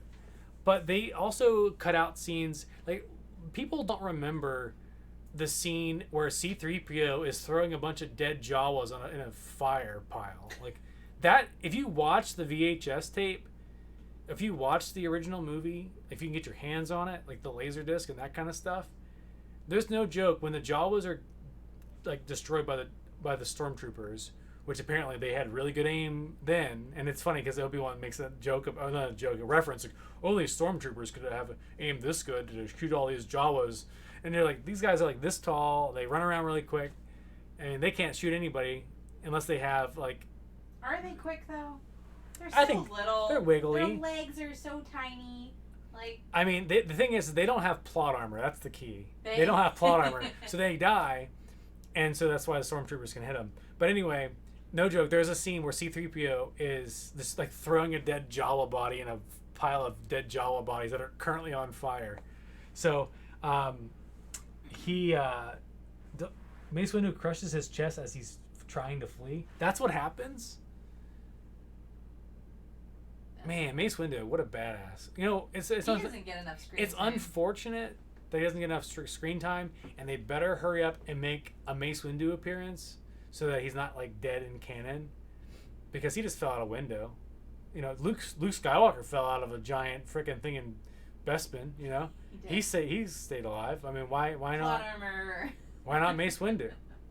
What if like as he fell out of the building, and he gets pushed out the building, he's falling. I mean, he did get his hand cut off, but everyone gets their hand cut off. It's all good. Yeah. And you know, they're on Coruscant at that point. There's like and all of the speeders, like, they're just flying underneath. Totally So he could have like landed on the roof of one of the cars, the speeder vehicles, and then they would have been like, "What the heck?" Exactly. But like the problem is Sam Jackson's like in his 70s now. He's like early 70s. You wouldn't guess that, but he is. I think he's 70, 71 now. You should look it up. And it's crazy. How is he? How old is he? 72. 72. And still beautiful. I mean, yeah. I don't know. But Is he really 72? he's running out of time to move. That's depressing. Don't say that. I mean, he will be like Betty White, man. He will live forever. But Betty White's not doing lightsaber scenes though. She could be. No. She could stand there holding a lightsaber. That's about it. I'm sure she's still. I am rooting for Betty White to stay alive till she's 100 years old. She's 99 years old right now. She turned I think her birthday was for the end of the year. So I am rooting for her to make it to 100. Anybody who can live to 99, I don't care who you are, unless you're like. You should make it to 100. Unless you're like a evil person who. Her birthday is January 17th, so she's got a ways to go. Oh, still. it was beginning of the year. So she just turned 99. She just turned 99. She better hold on. She better hold on. As long as she's in good health, she'll be fine.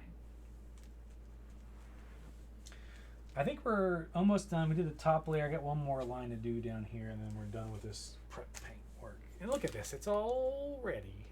Looks pretty neat. Bottom here, and then we're done. So Mace Windu crushing Grievous's chest is so cool. I cannot believe they don't even explain that. Now, like in a lot of times do they explain that in maybe like the book? So the prequels, when they came out,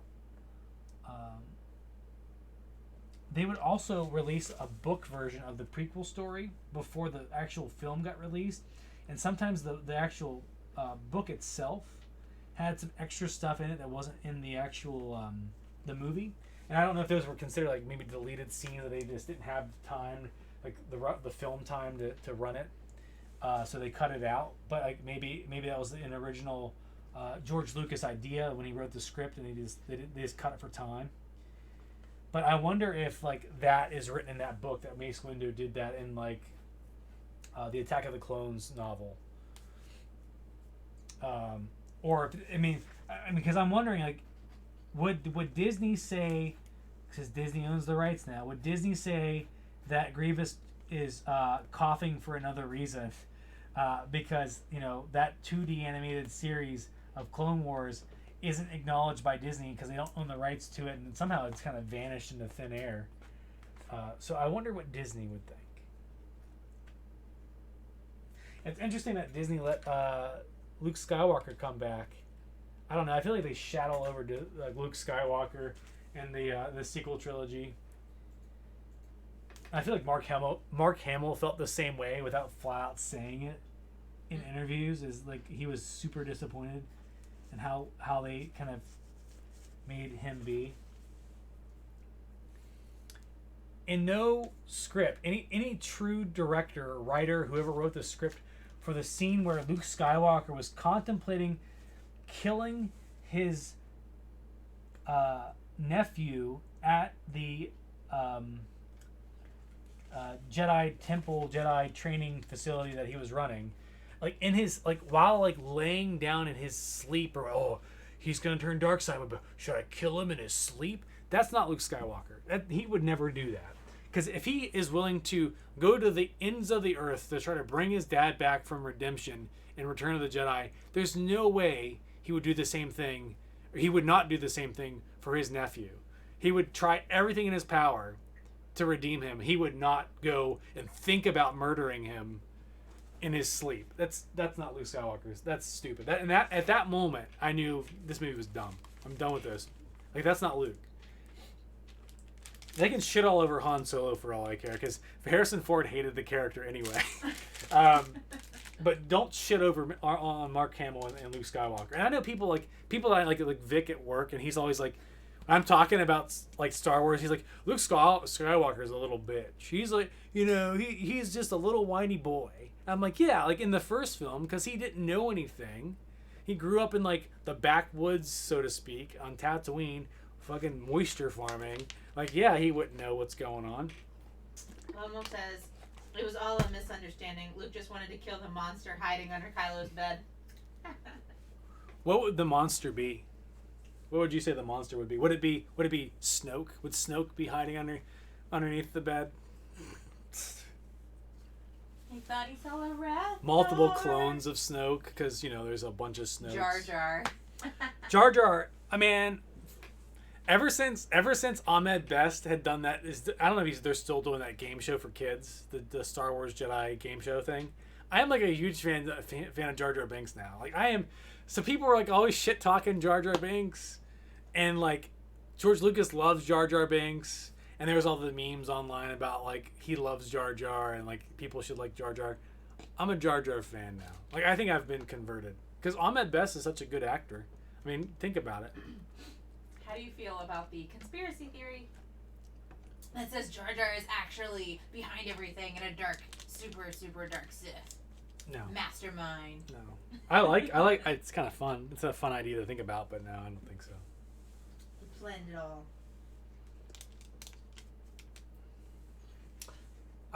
Yeah, they never explained what happened to Jar Jar in the sequel trilogy. They explained what happened to Luke Skywalker and Princess Leia, who suddenly becomes Superman and flies outside of that's also stupid. That was from the second film. That movie sucks. It's so painful. If you watch the cartoon, you would see Jar Jar's role more frequently. He was like an ambassador, like that, because in episode 2, they show him as kind of an ambassador for certain. I guess I don't know if they were just talking about like the Gungan part of Naboo. Yes. Yep. So Padme represented Naboo proper. Right. So Padme was one representative. And do you think Padme sounds like? Whenever I think of Padme, when I found out that Padme was the name when I was a kid, all I could think of was like maxi pads, and all I could think of is like, what kind of name is that? Is that because you're a little boy? Probably. And if you look at it, it's Padme, and it's like Padme. It's like that's what girls say when they're in the bathroom and they're like. And like they're across the stalls, like if they were like college age dudes, they'd be like, "Yo, pad me." That's not what happened. And they throw a pad over the stall, and you grab it. You're like, "Yeah!" And they put it on. That's not what happened. The less flavorful alternative to pad thai, yeah, Padme.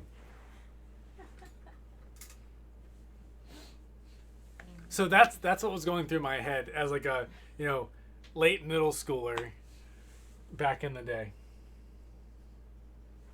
Who texted me? Ben texted me. Oh, okay. I will read that later. Wow, there's a lot of people on the internets. Donkey.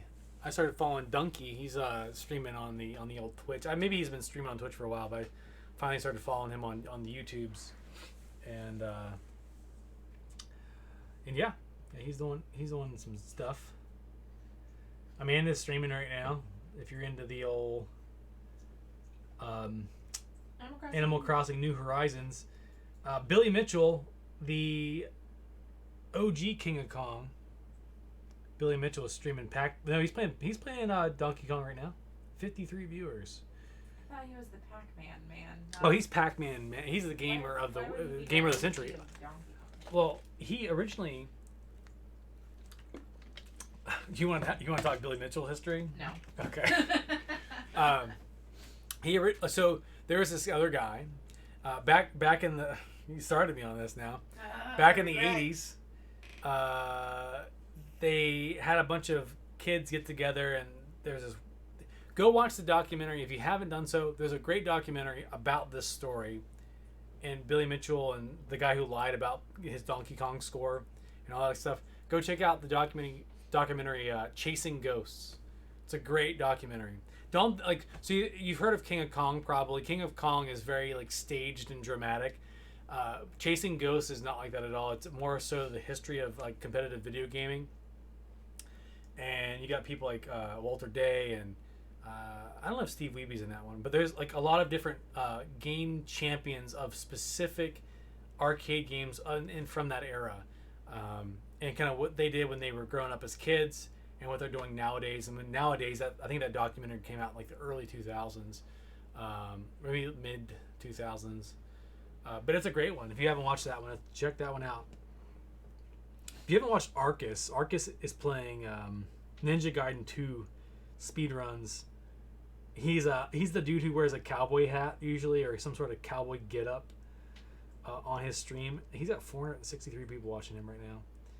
If you're a huge fan of MXC or Most Extreme Elimination Challenge, there is a 24/7 Twitch stream of Most Extreme Elimination Challenge called Only MXC, and it's great. You can't get enough of that. Let me go back to my I swapped away from my Twitch details, so I can't see chat right now. Let me pull up chat. Is there any new chat going on? Roka says he loves me some Donkey, girlfriend reviews, and Pro ZD. What's Pro ZD? I don't know, but I do love girlfriend reviews. They're a lot of fun. They started streaming on Twitch recently too, I think, didn't they? Did they? I have no idea. I always watch their videos on Pro ZD. What's ZD? I know Pro Jared. You know what Pro Jared? I don't watch him at all, but no. I know the name. ZD. Is that a person? Or is that like a group of people?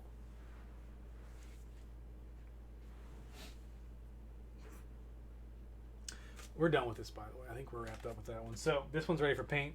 If you can give me the pro tips on, go back to my stream manager. I don't know why I'm not seeing chat. There it is. He's a YouTuber turned voice actor. He makes a lot of short videos making fun of video game and anime tropes. I'll send you a link. All right, cool. Thank you. Oh, my legs are sore. I'll talk a little bit more and then we'll wrap up.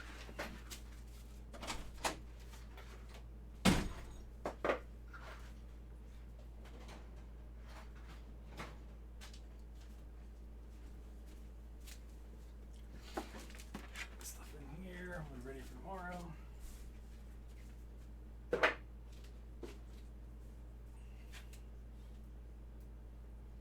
Oh, you should try to find something out for me, Lisa. I don't know if it's going to be doable or not. I have to find my pictures and look it up. There's a part on my costume. I don't know if it needs to be painted black at the top or not. I guess it doesn't matter because the chest plate's going to cover it up, so it doesn't matter. You have an actual question for me? I don't. Okay. I don't have a question for you.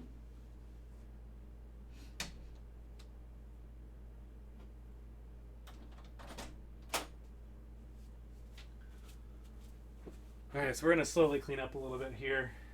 So yeah, this freaking chin cup, I'm going to have to paint that. And I don't want to pull these elastics out. So I'm going to pull the elastics back, spray it, and then flip it, pull them out the other way, and spray the inside. I don't need to spray the inside. The outside's what matters. I guess I should spray the inside too a little bit.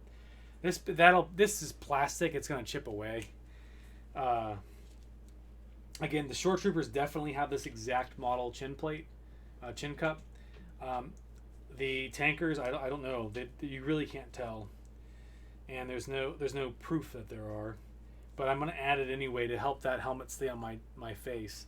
The last thing I want is that helmet to roll off because it's resin and it'll crack, and that'll be bad. You can't just say, "Oh, that's weathering." It's you broke your helmet. Go buy a new one.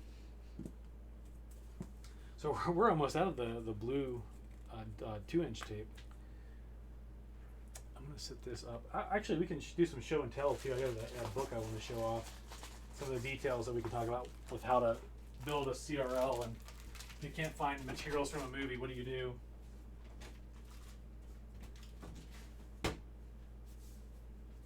I'm gonna leave this tape. Like Doc says, put felt or something on the inside. Put felt on the inside of the chin cup. That's a good idea. Black felt.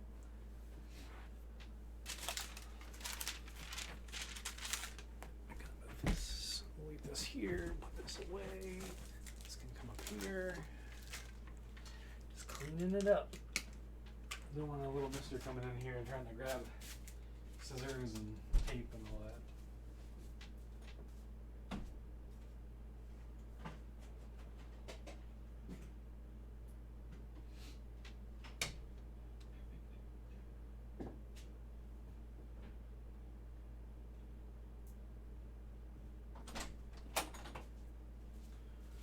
Okay, a couple more things, and then we'll wrap up for the night. It's getting kind of late. Just wanted to show you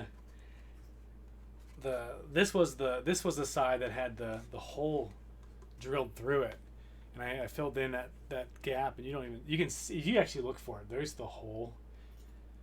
If you really stare it down, but then whenever I weather this up, you're not going to be able to see it at all. But you have to stare at it to find it and get the light to hit it just right to see it. So yeah, this is gotten a second coat of paint on it as well. I had a second set of paint. This has probably got 4 coats on it at least at this point. But these need to get trimmed up at some point as well. The sides of the belt. I haven't been able to do the belt yet because again I'm waiting on the soft parts. So yeah, what do you do when you need to build a costume but there's not a whole lot in the movie? So in this case, the Rogue One visual guide, a lot of the visual guides come out for every single one of the movies. It's a good way for Lucasfilm or Disney to make money. But the great thing about these books is you get really good up close and personal with the pictures of the costume itself. Fun fact, the guy or the group of folks that made these helmets, can you see it? I can't. I'm just going to turn it on. It's kind of like turn it on the main cam here. This helmet right there, as I like to call it, the salad bowl helmet. Some people call it the salad bowl helmet. And Rebel Legion. Those helmets were made by a group that built the helmets for Lisa and I for our TIE Fighter pilots. So that company is Faraway Creations. They were contracted to do all the Rebel pilot helmets as well as those kind of whatever those people are. the other people with the salad bowl helmets. I don't know. They're troopers, Rebel troopers. I don't know what they're called. So this is the page, right? So when you don't have everything you need, you can find it here, usually. Unfortunately, there's some details on these photos that I even question comparing it to the Shore Trooper. And unfortunately, that picture there, the big picture, is the grunt version of the costume, not the one that we're doing. It's the one that we see on the screen right now. The little small version of the photo, which I'm trying to get on the picture, there it is the one we're doing, and it's much smaller, and it's only the front view. And there's moments where you kind of wish, like, okay, can you show us the back, because you rarely ever see the back of the costume. There's another up close panel on the left, but by all means, this is definitely a way for you to help source your information.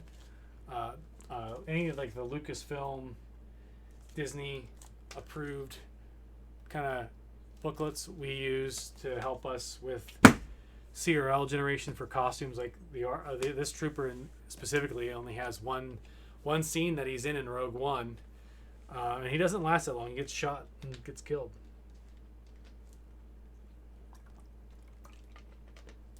All right, I think that's it.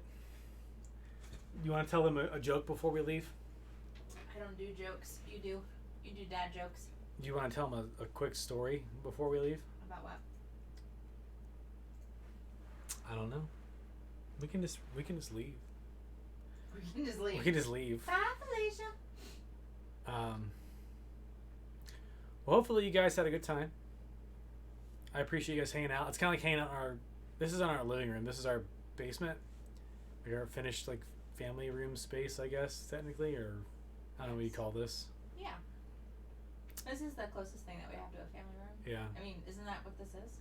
I guess so. I don't know. Is there a technicality for that? I don't know. We have a window in this room, and there's a door to the outside. So I guess it's kind of. It's not like it's like, you know, a bedroom requires you to have at least one window, right? Or it's not a bedroom or something like that. Isn't that the rule? I don't know. I mean, some people, like, whenever they post a real estate or they get appraised, they're like, oh, you gotta have a window. If it's not no window, it's not a bedroom. You can't just have an extra. It's called a bonus room, okay?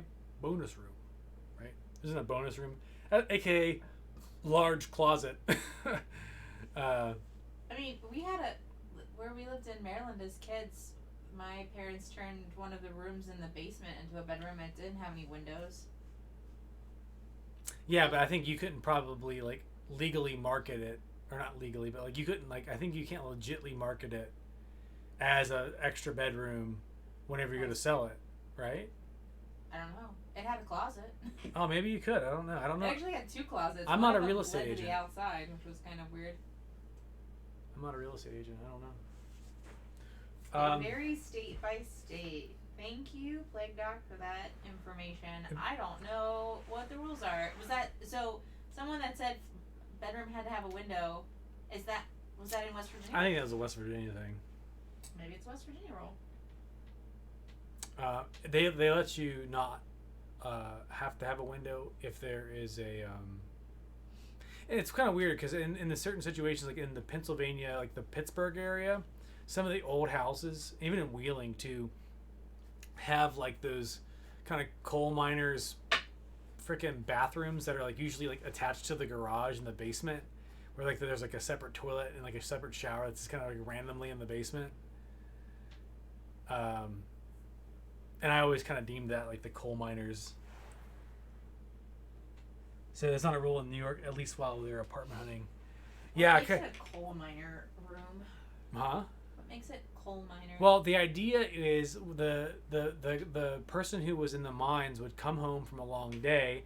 They'd be covered in soot and debris, and before going to the main part of the house, where the wife would be pissed off that you're bringing coal you're tracking it into the kitchen or whatever to go into the bathroom to go take a shower, you had connected to the garage in the basement space. You'd have a space to go and use the bathroom and take a shower before you'd come upstairs for the day, and you'd be clean. So you'd be able to get all that junk and debris off you while you're in the basement space, the unfinished area. And it's a thing. I mean, it's a thing in like Western Pennsylvania, and like some places even in like Northern West Virginia have those types of like weird kind of bathroom setups, because it's not really like a bathroom. It's like there's a toilet in this side of the basement. And then suddenly there's like washer dryers over here, and then there's like a utility sink, and then over here by the utility sink there's like a stand-up shower. Like the prison shower at your dad's house? Yeah, exactly. At like the prison shower. We had a basement shower in Cincinnati. Oh, there you go. Maybe it's common in that. I don't know. Anywhere that's kind of coal country. Maybe coal country? It used to be coal country. Yeah, I can see that. I bought some socks on Amazon. They're pretty awesome. Check these socks out. Look at this. What? There's an X right there. They have like this elastic around the whole kind of center part of your foot, so it keeps a sock on nice and tight. Nice pair of socks. I got them on Amazon for like $12 for a set of 6. So it's like just a couple dollars a pair. Getting them foot fetish views. That's right.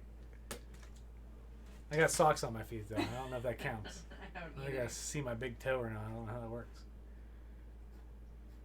All right. Well, I don't know. We talked about coal mining showers. I think that's it, right? That's how you close the stream. We talk about costumes and people having coal mining showers. Anyway, I don't think I'm gonna stream much costuming stuff this week. I think this is kind of the day to do it. If we do anything it'll be on Friday at this point moving forward for like a costume stream for this week anyway. And then I like how like I have a second camera, and the second camera is just looking at my pants and my crotch. That's it. Why is that happening? Because that's where the costume was earlier. I'm trying to make sure that there's something on camera at all times. Why don't you use your goldfish or something? Shout out to my goldfish. It's where the money is. That's right.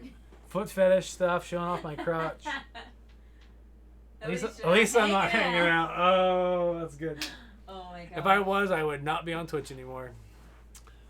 That'd be bad news. I'd be banned. I'm gonna eat this giant box of goldfish. Right now, the whole thing. Not the whole thing. That'll kill a man.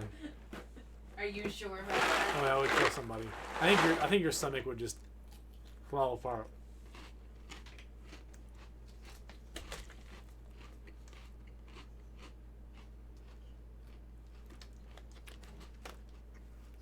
So should we play variety video games. We do costume building. Should we do mukbang videos too? Should I just come on stream and sit here and just eat cheese crackers for like an hour and talk to you about my day?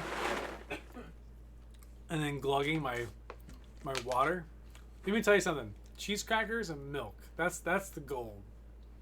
Because there's something like standard. You can't just drink water. That's just so boring. Milk or Gatorade. Have you had a Gatorade while you're eating goldfish crackers? And it's gotta be a certain color. Like, That sounds unpleasant. Milk would be way better, wouldn't it?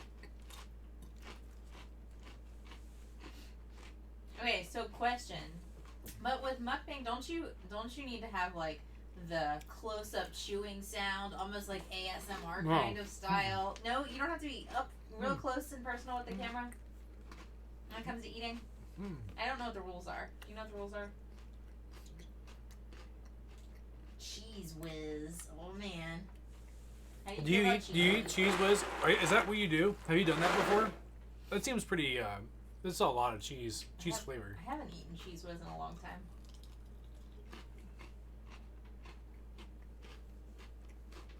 What about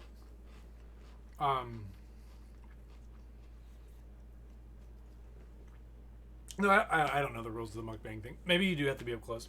I want TJ to review all the Gatorade flavors during the next costume stream. That's too many, man. I can't even buy them all. But it was cheese exploding in my mouth. Yeah, I can imagine. That's a lot of cheese.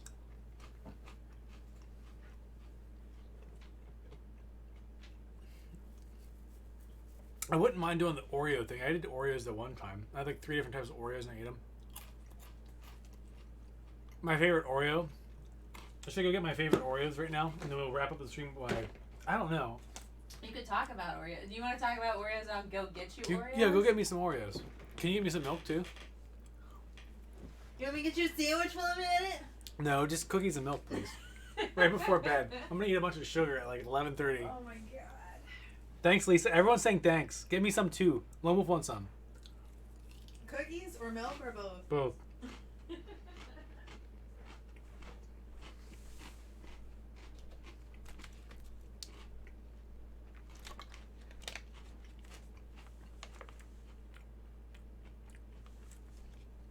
You hate that so much.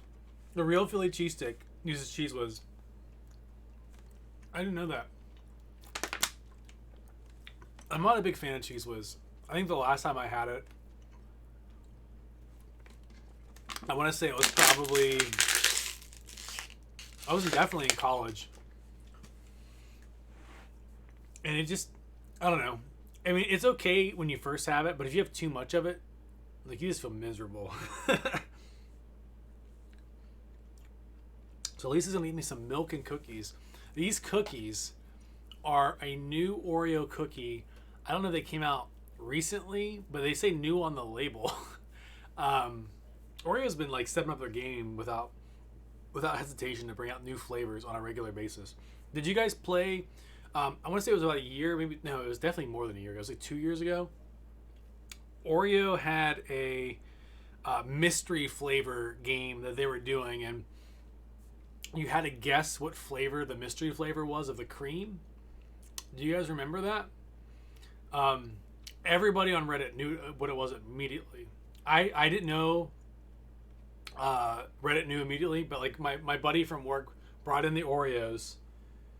Hazelnut Oreos. Were those good? I have not tried the hazelnut Oreos. I mean, I like Nutella.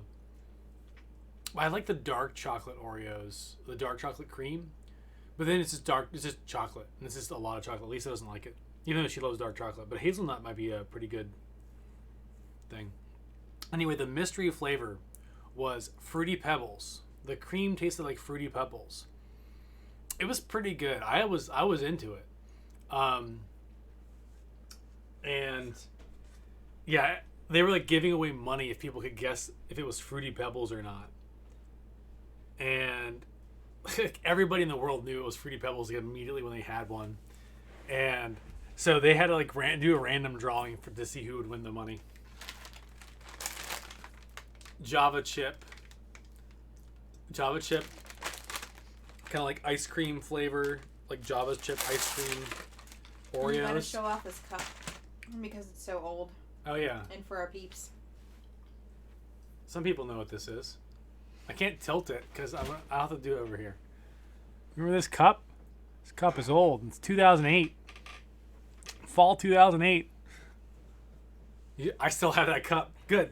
We do too, as you can tell. We have a stack of all the Pinnawood cups that we still just pull one out, and I just drink milk out of it all the time. It's good for Dunkin' Oreos. Yeah, boy. Anyway, Oreo cream.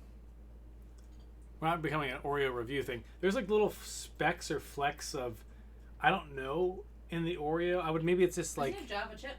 maybe it's like a little chocolate chip kind of inside with the cream that they kind of grind up. I don't know. If you would read the front of the package, I think it tells you.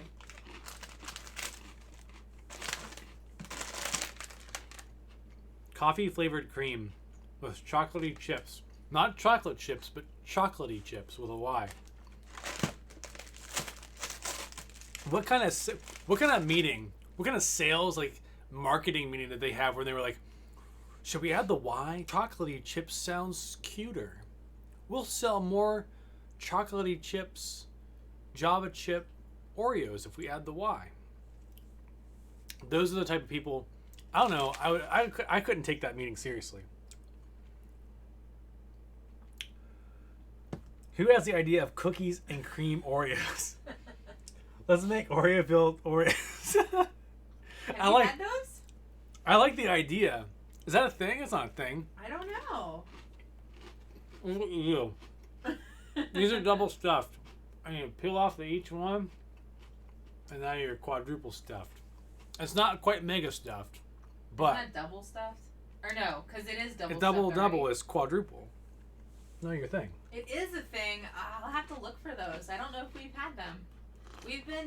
I've been slowly buying different varieties of Oreos for TJ to try to find what his newest favorite is. Because for a long time, birthday cake was his favorite. But I think these went out, right? My birthday cake was my favorite until these came out. I don't like birthday cake. But that's me. I'm a purist.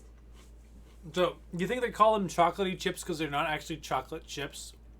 And they can get away with it by calling it a different word and saying, oh, it's not really chocolate. But it is chocolate, because it's chocolatey.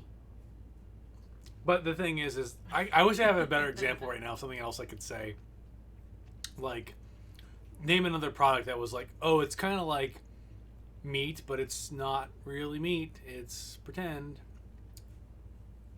There's stuff like that that's out there. Not like those veggie burgers and stuff like that. There's a better example out there that they like Kraft Singles. Wait, wait, cheese product. Yeah, that's There you it. go. That's it. Cheese product. That's a good example.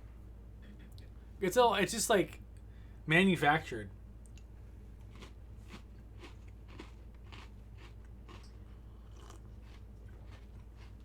I haven't been dunking my Oreos. I feel so bad. About not dunking Just Oreos. sitting here eating food because I'm like just chomping. It's so disrespectful. Like whenever I'm eating on like for work, I'm sitting at my desk. I will mute my microphone. And you don't do it on camera. I don't do it on camera, but here I am. I'm just sitting here eating cookies on the internet, making all these chompy noises. It seems very disrespectful. I apologize, but you're here for the mukbang, right? This is a mukbang stream. You better change your streams to info. Don't change my stream up. Don't do that. We'll say mukbang. Why not? All these weird dudes will show up and say, can you twist the Oreo off really slowly? Oh, yeah.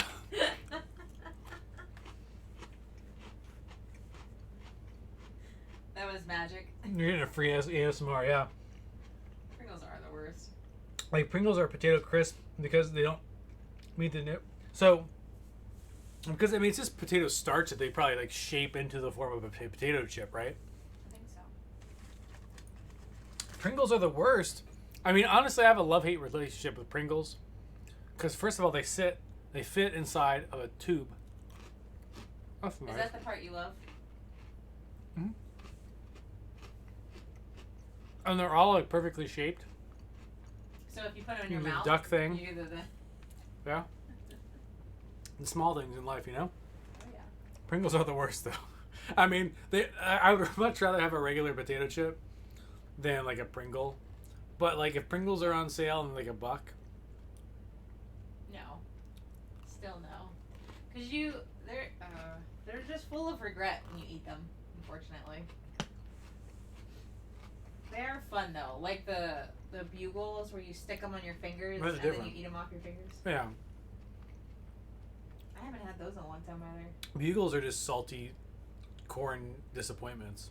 They're fun to look at, but man, you eat more than like 2 handfuls, you're about to like your cells in your body are gonna explode.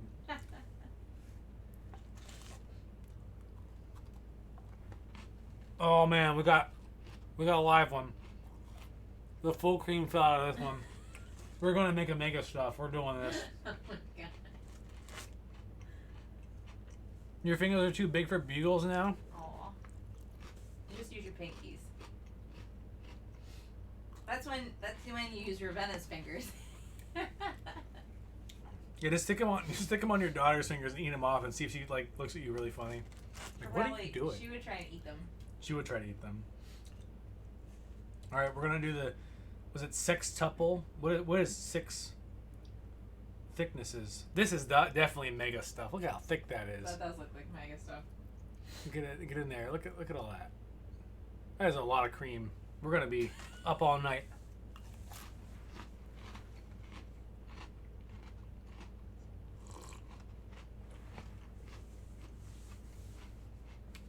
All right.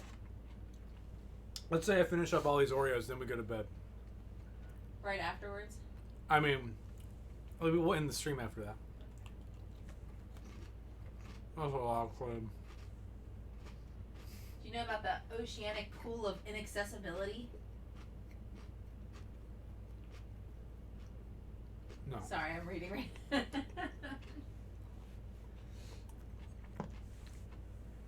Do you know about Sealand?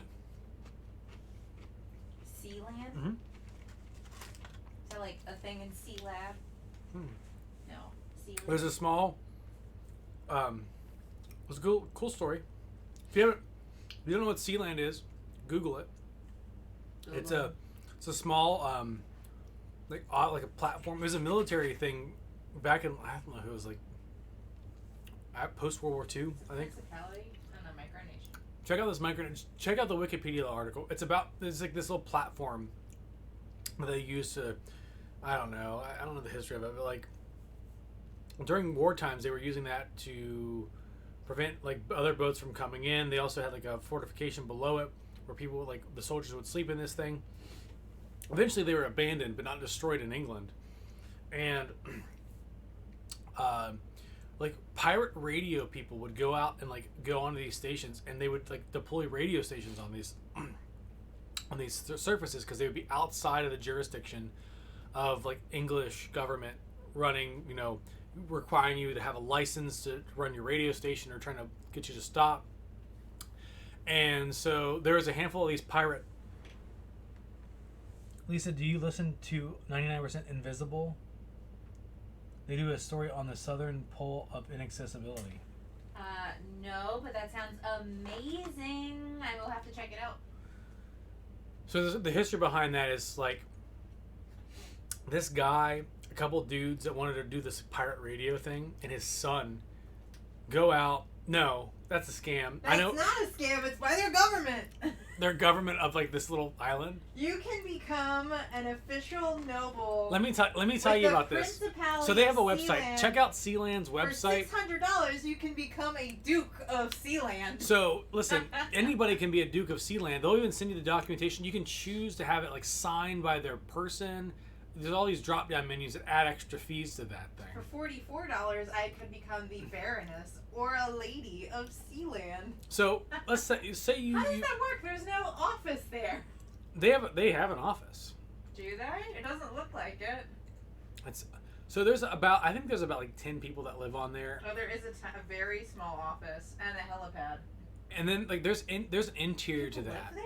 Yeah, inside that those towers, people can go inside there. There's like places that soldiers would stay in as like bunk bed areas. There's a kitchen hall and all that. Go check that out. And then yeah, here's the thing. Sealand, like there's some weird stories about that place, but anyway, this freaking they just try to make money off of people by we'll make you the Duke of Sealand, and you pay us $600, we'll make you whatever. We'll send you a piece of paper in the mail. Who's the badass that gets their Duke of Sealand paperwork, shows up at Sealand, because first of all, like it's in the middle of the ocean off the coast of England. Somehow you'd have to get a private boat to get out there. Show that you're not, or a helicopter, but I don't know if they want you to land on a helicopter. Chopper Dave, Chopper Dave, Chopper Dave. Chopper Dave, Chopper Dave. Oh shit. Thanks, I'm not from Chopper Dave. But then you show up as the Duke, and you have your documentation. You're like, listen, are you guys Dukes? I'm the Duke. You listen to me. Like they're just gonna tell you to F off and get off their island. And thanks for your $600. Where are my lands? I have a title. I need lands to go with it. But Sealand's a kind of fun little thing. So is the 99 invisible? What is that? 99% invisible? What is that? Is that a podcast? It looks like it. It's a mini story.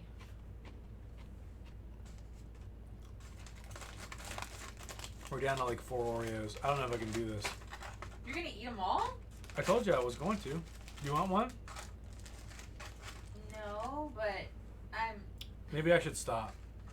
I'm gonna stop. It's a podcast.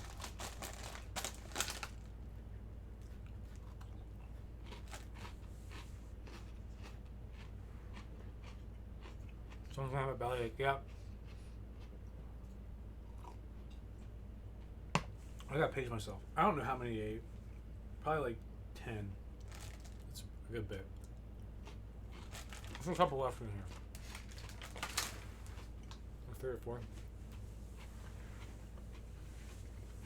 Well, let me top it off with some goldfish because I need to get that sugar taste out of my mouth. Yeah, he's gonna feel this later.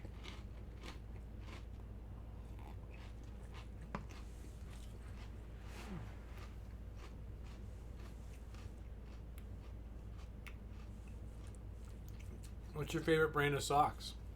Oh my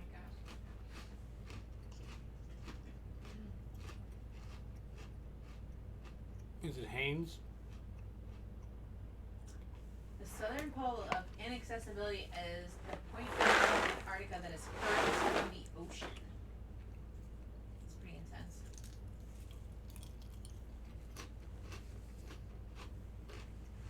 Soviet scientists were the first to visit. So the game that you recommended for the stream, I'm just mixing sweet and salty. It Takes Two, not to be confused with the Ashley Olsen and Mary Kate Olsen hit 90s film It Takes Two. Or the other version. The original one? Before that one? There was one before that one? Also. I thought there was one after that one with the redheaded chick. Let me, hold on. Because Parent Trap was an original one. Parent Trap is totally different than It Takes Two. Right, but my point is there was a remake that also had the Olsen twins. Oh, wait. The Parent Trap with Lindsay Lohan, where there's 2 of her with the same actress, was there's an original film back in the day that they were mimicking. I think It Takes Two was an original film with the Olsen twins. Yeah, nice. And whenever I saw that link, the first thing that went to my mind was the old 90s Olsen twins movie. Oh shit, I'm just like spitting crackers everywhere.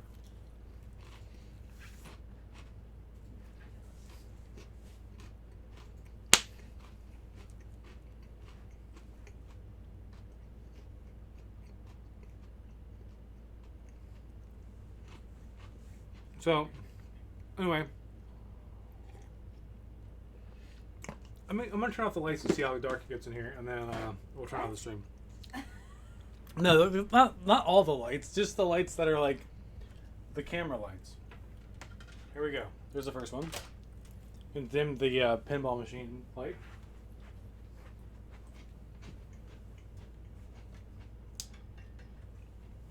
This That is one. so random. I just want to turn off the lights. If you maybe I should get a hot tub right here, and I can wear my bathing suit, and I can do what do they do? They just like sit there and blow bubbles or something stupid. What are you talking about? Hot tub bubbles? Can you get banned for like social commentary of other people's stream on Twitch? Like if I'm like in the corner, like where I normally am at the games, down here, and then I just open a web browser, and then you and I just watch other people's Twitch streams. Is that like that's can't be kosher, right? Because I'm like piggybacking. I'm just like social commentating on other people's Twitch streams, and you guys watch the Twitch streams. How would that even? Inflatable kiddie pool, which we need to get. Cooper needs an inflatable Cooper pool for the summertime. All right, well,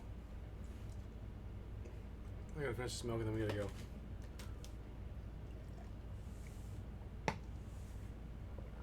People do that for big streams that lock chat. What's a new? And they lock. We mean they lock chat like so like some like 1,000 viewer streamer person that locks chat to like subscriber only or something. They'll just go and they'll just piggyback and sit there and watch it, and then people talk about that chat or that video or that stream.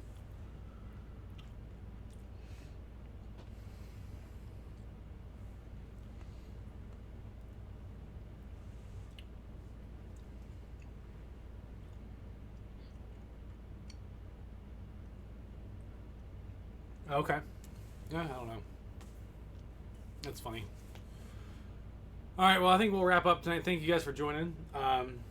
Yeah, we should. I just want to like sometimes just stream, maybe not play games, but like figure something else out to do besides like costuming. I don't mind doing this, but I wonder what else we could think about doing. Like I don't know. You want to be entertaining to a certain point, to where like Dance. I'm not gonna dance. I don't know. I still want, like, so one of the things that we didn't do, we were working on the costume stuff tonight.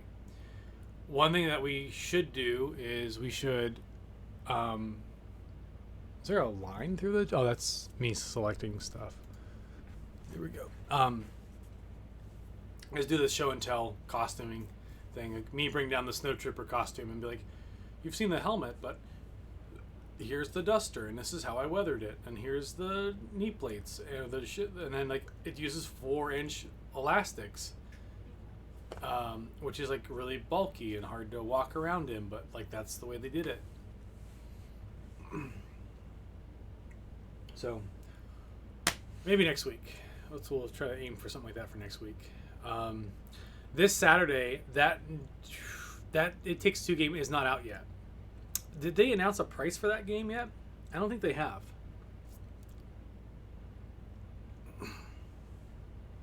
I'm assuming it's probably gonna be like $40.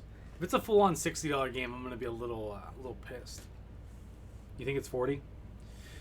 That's good. I think that sounds like a reasonable price.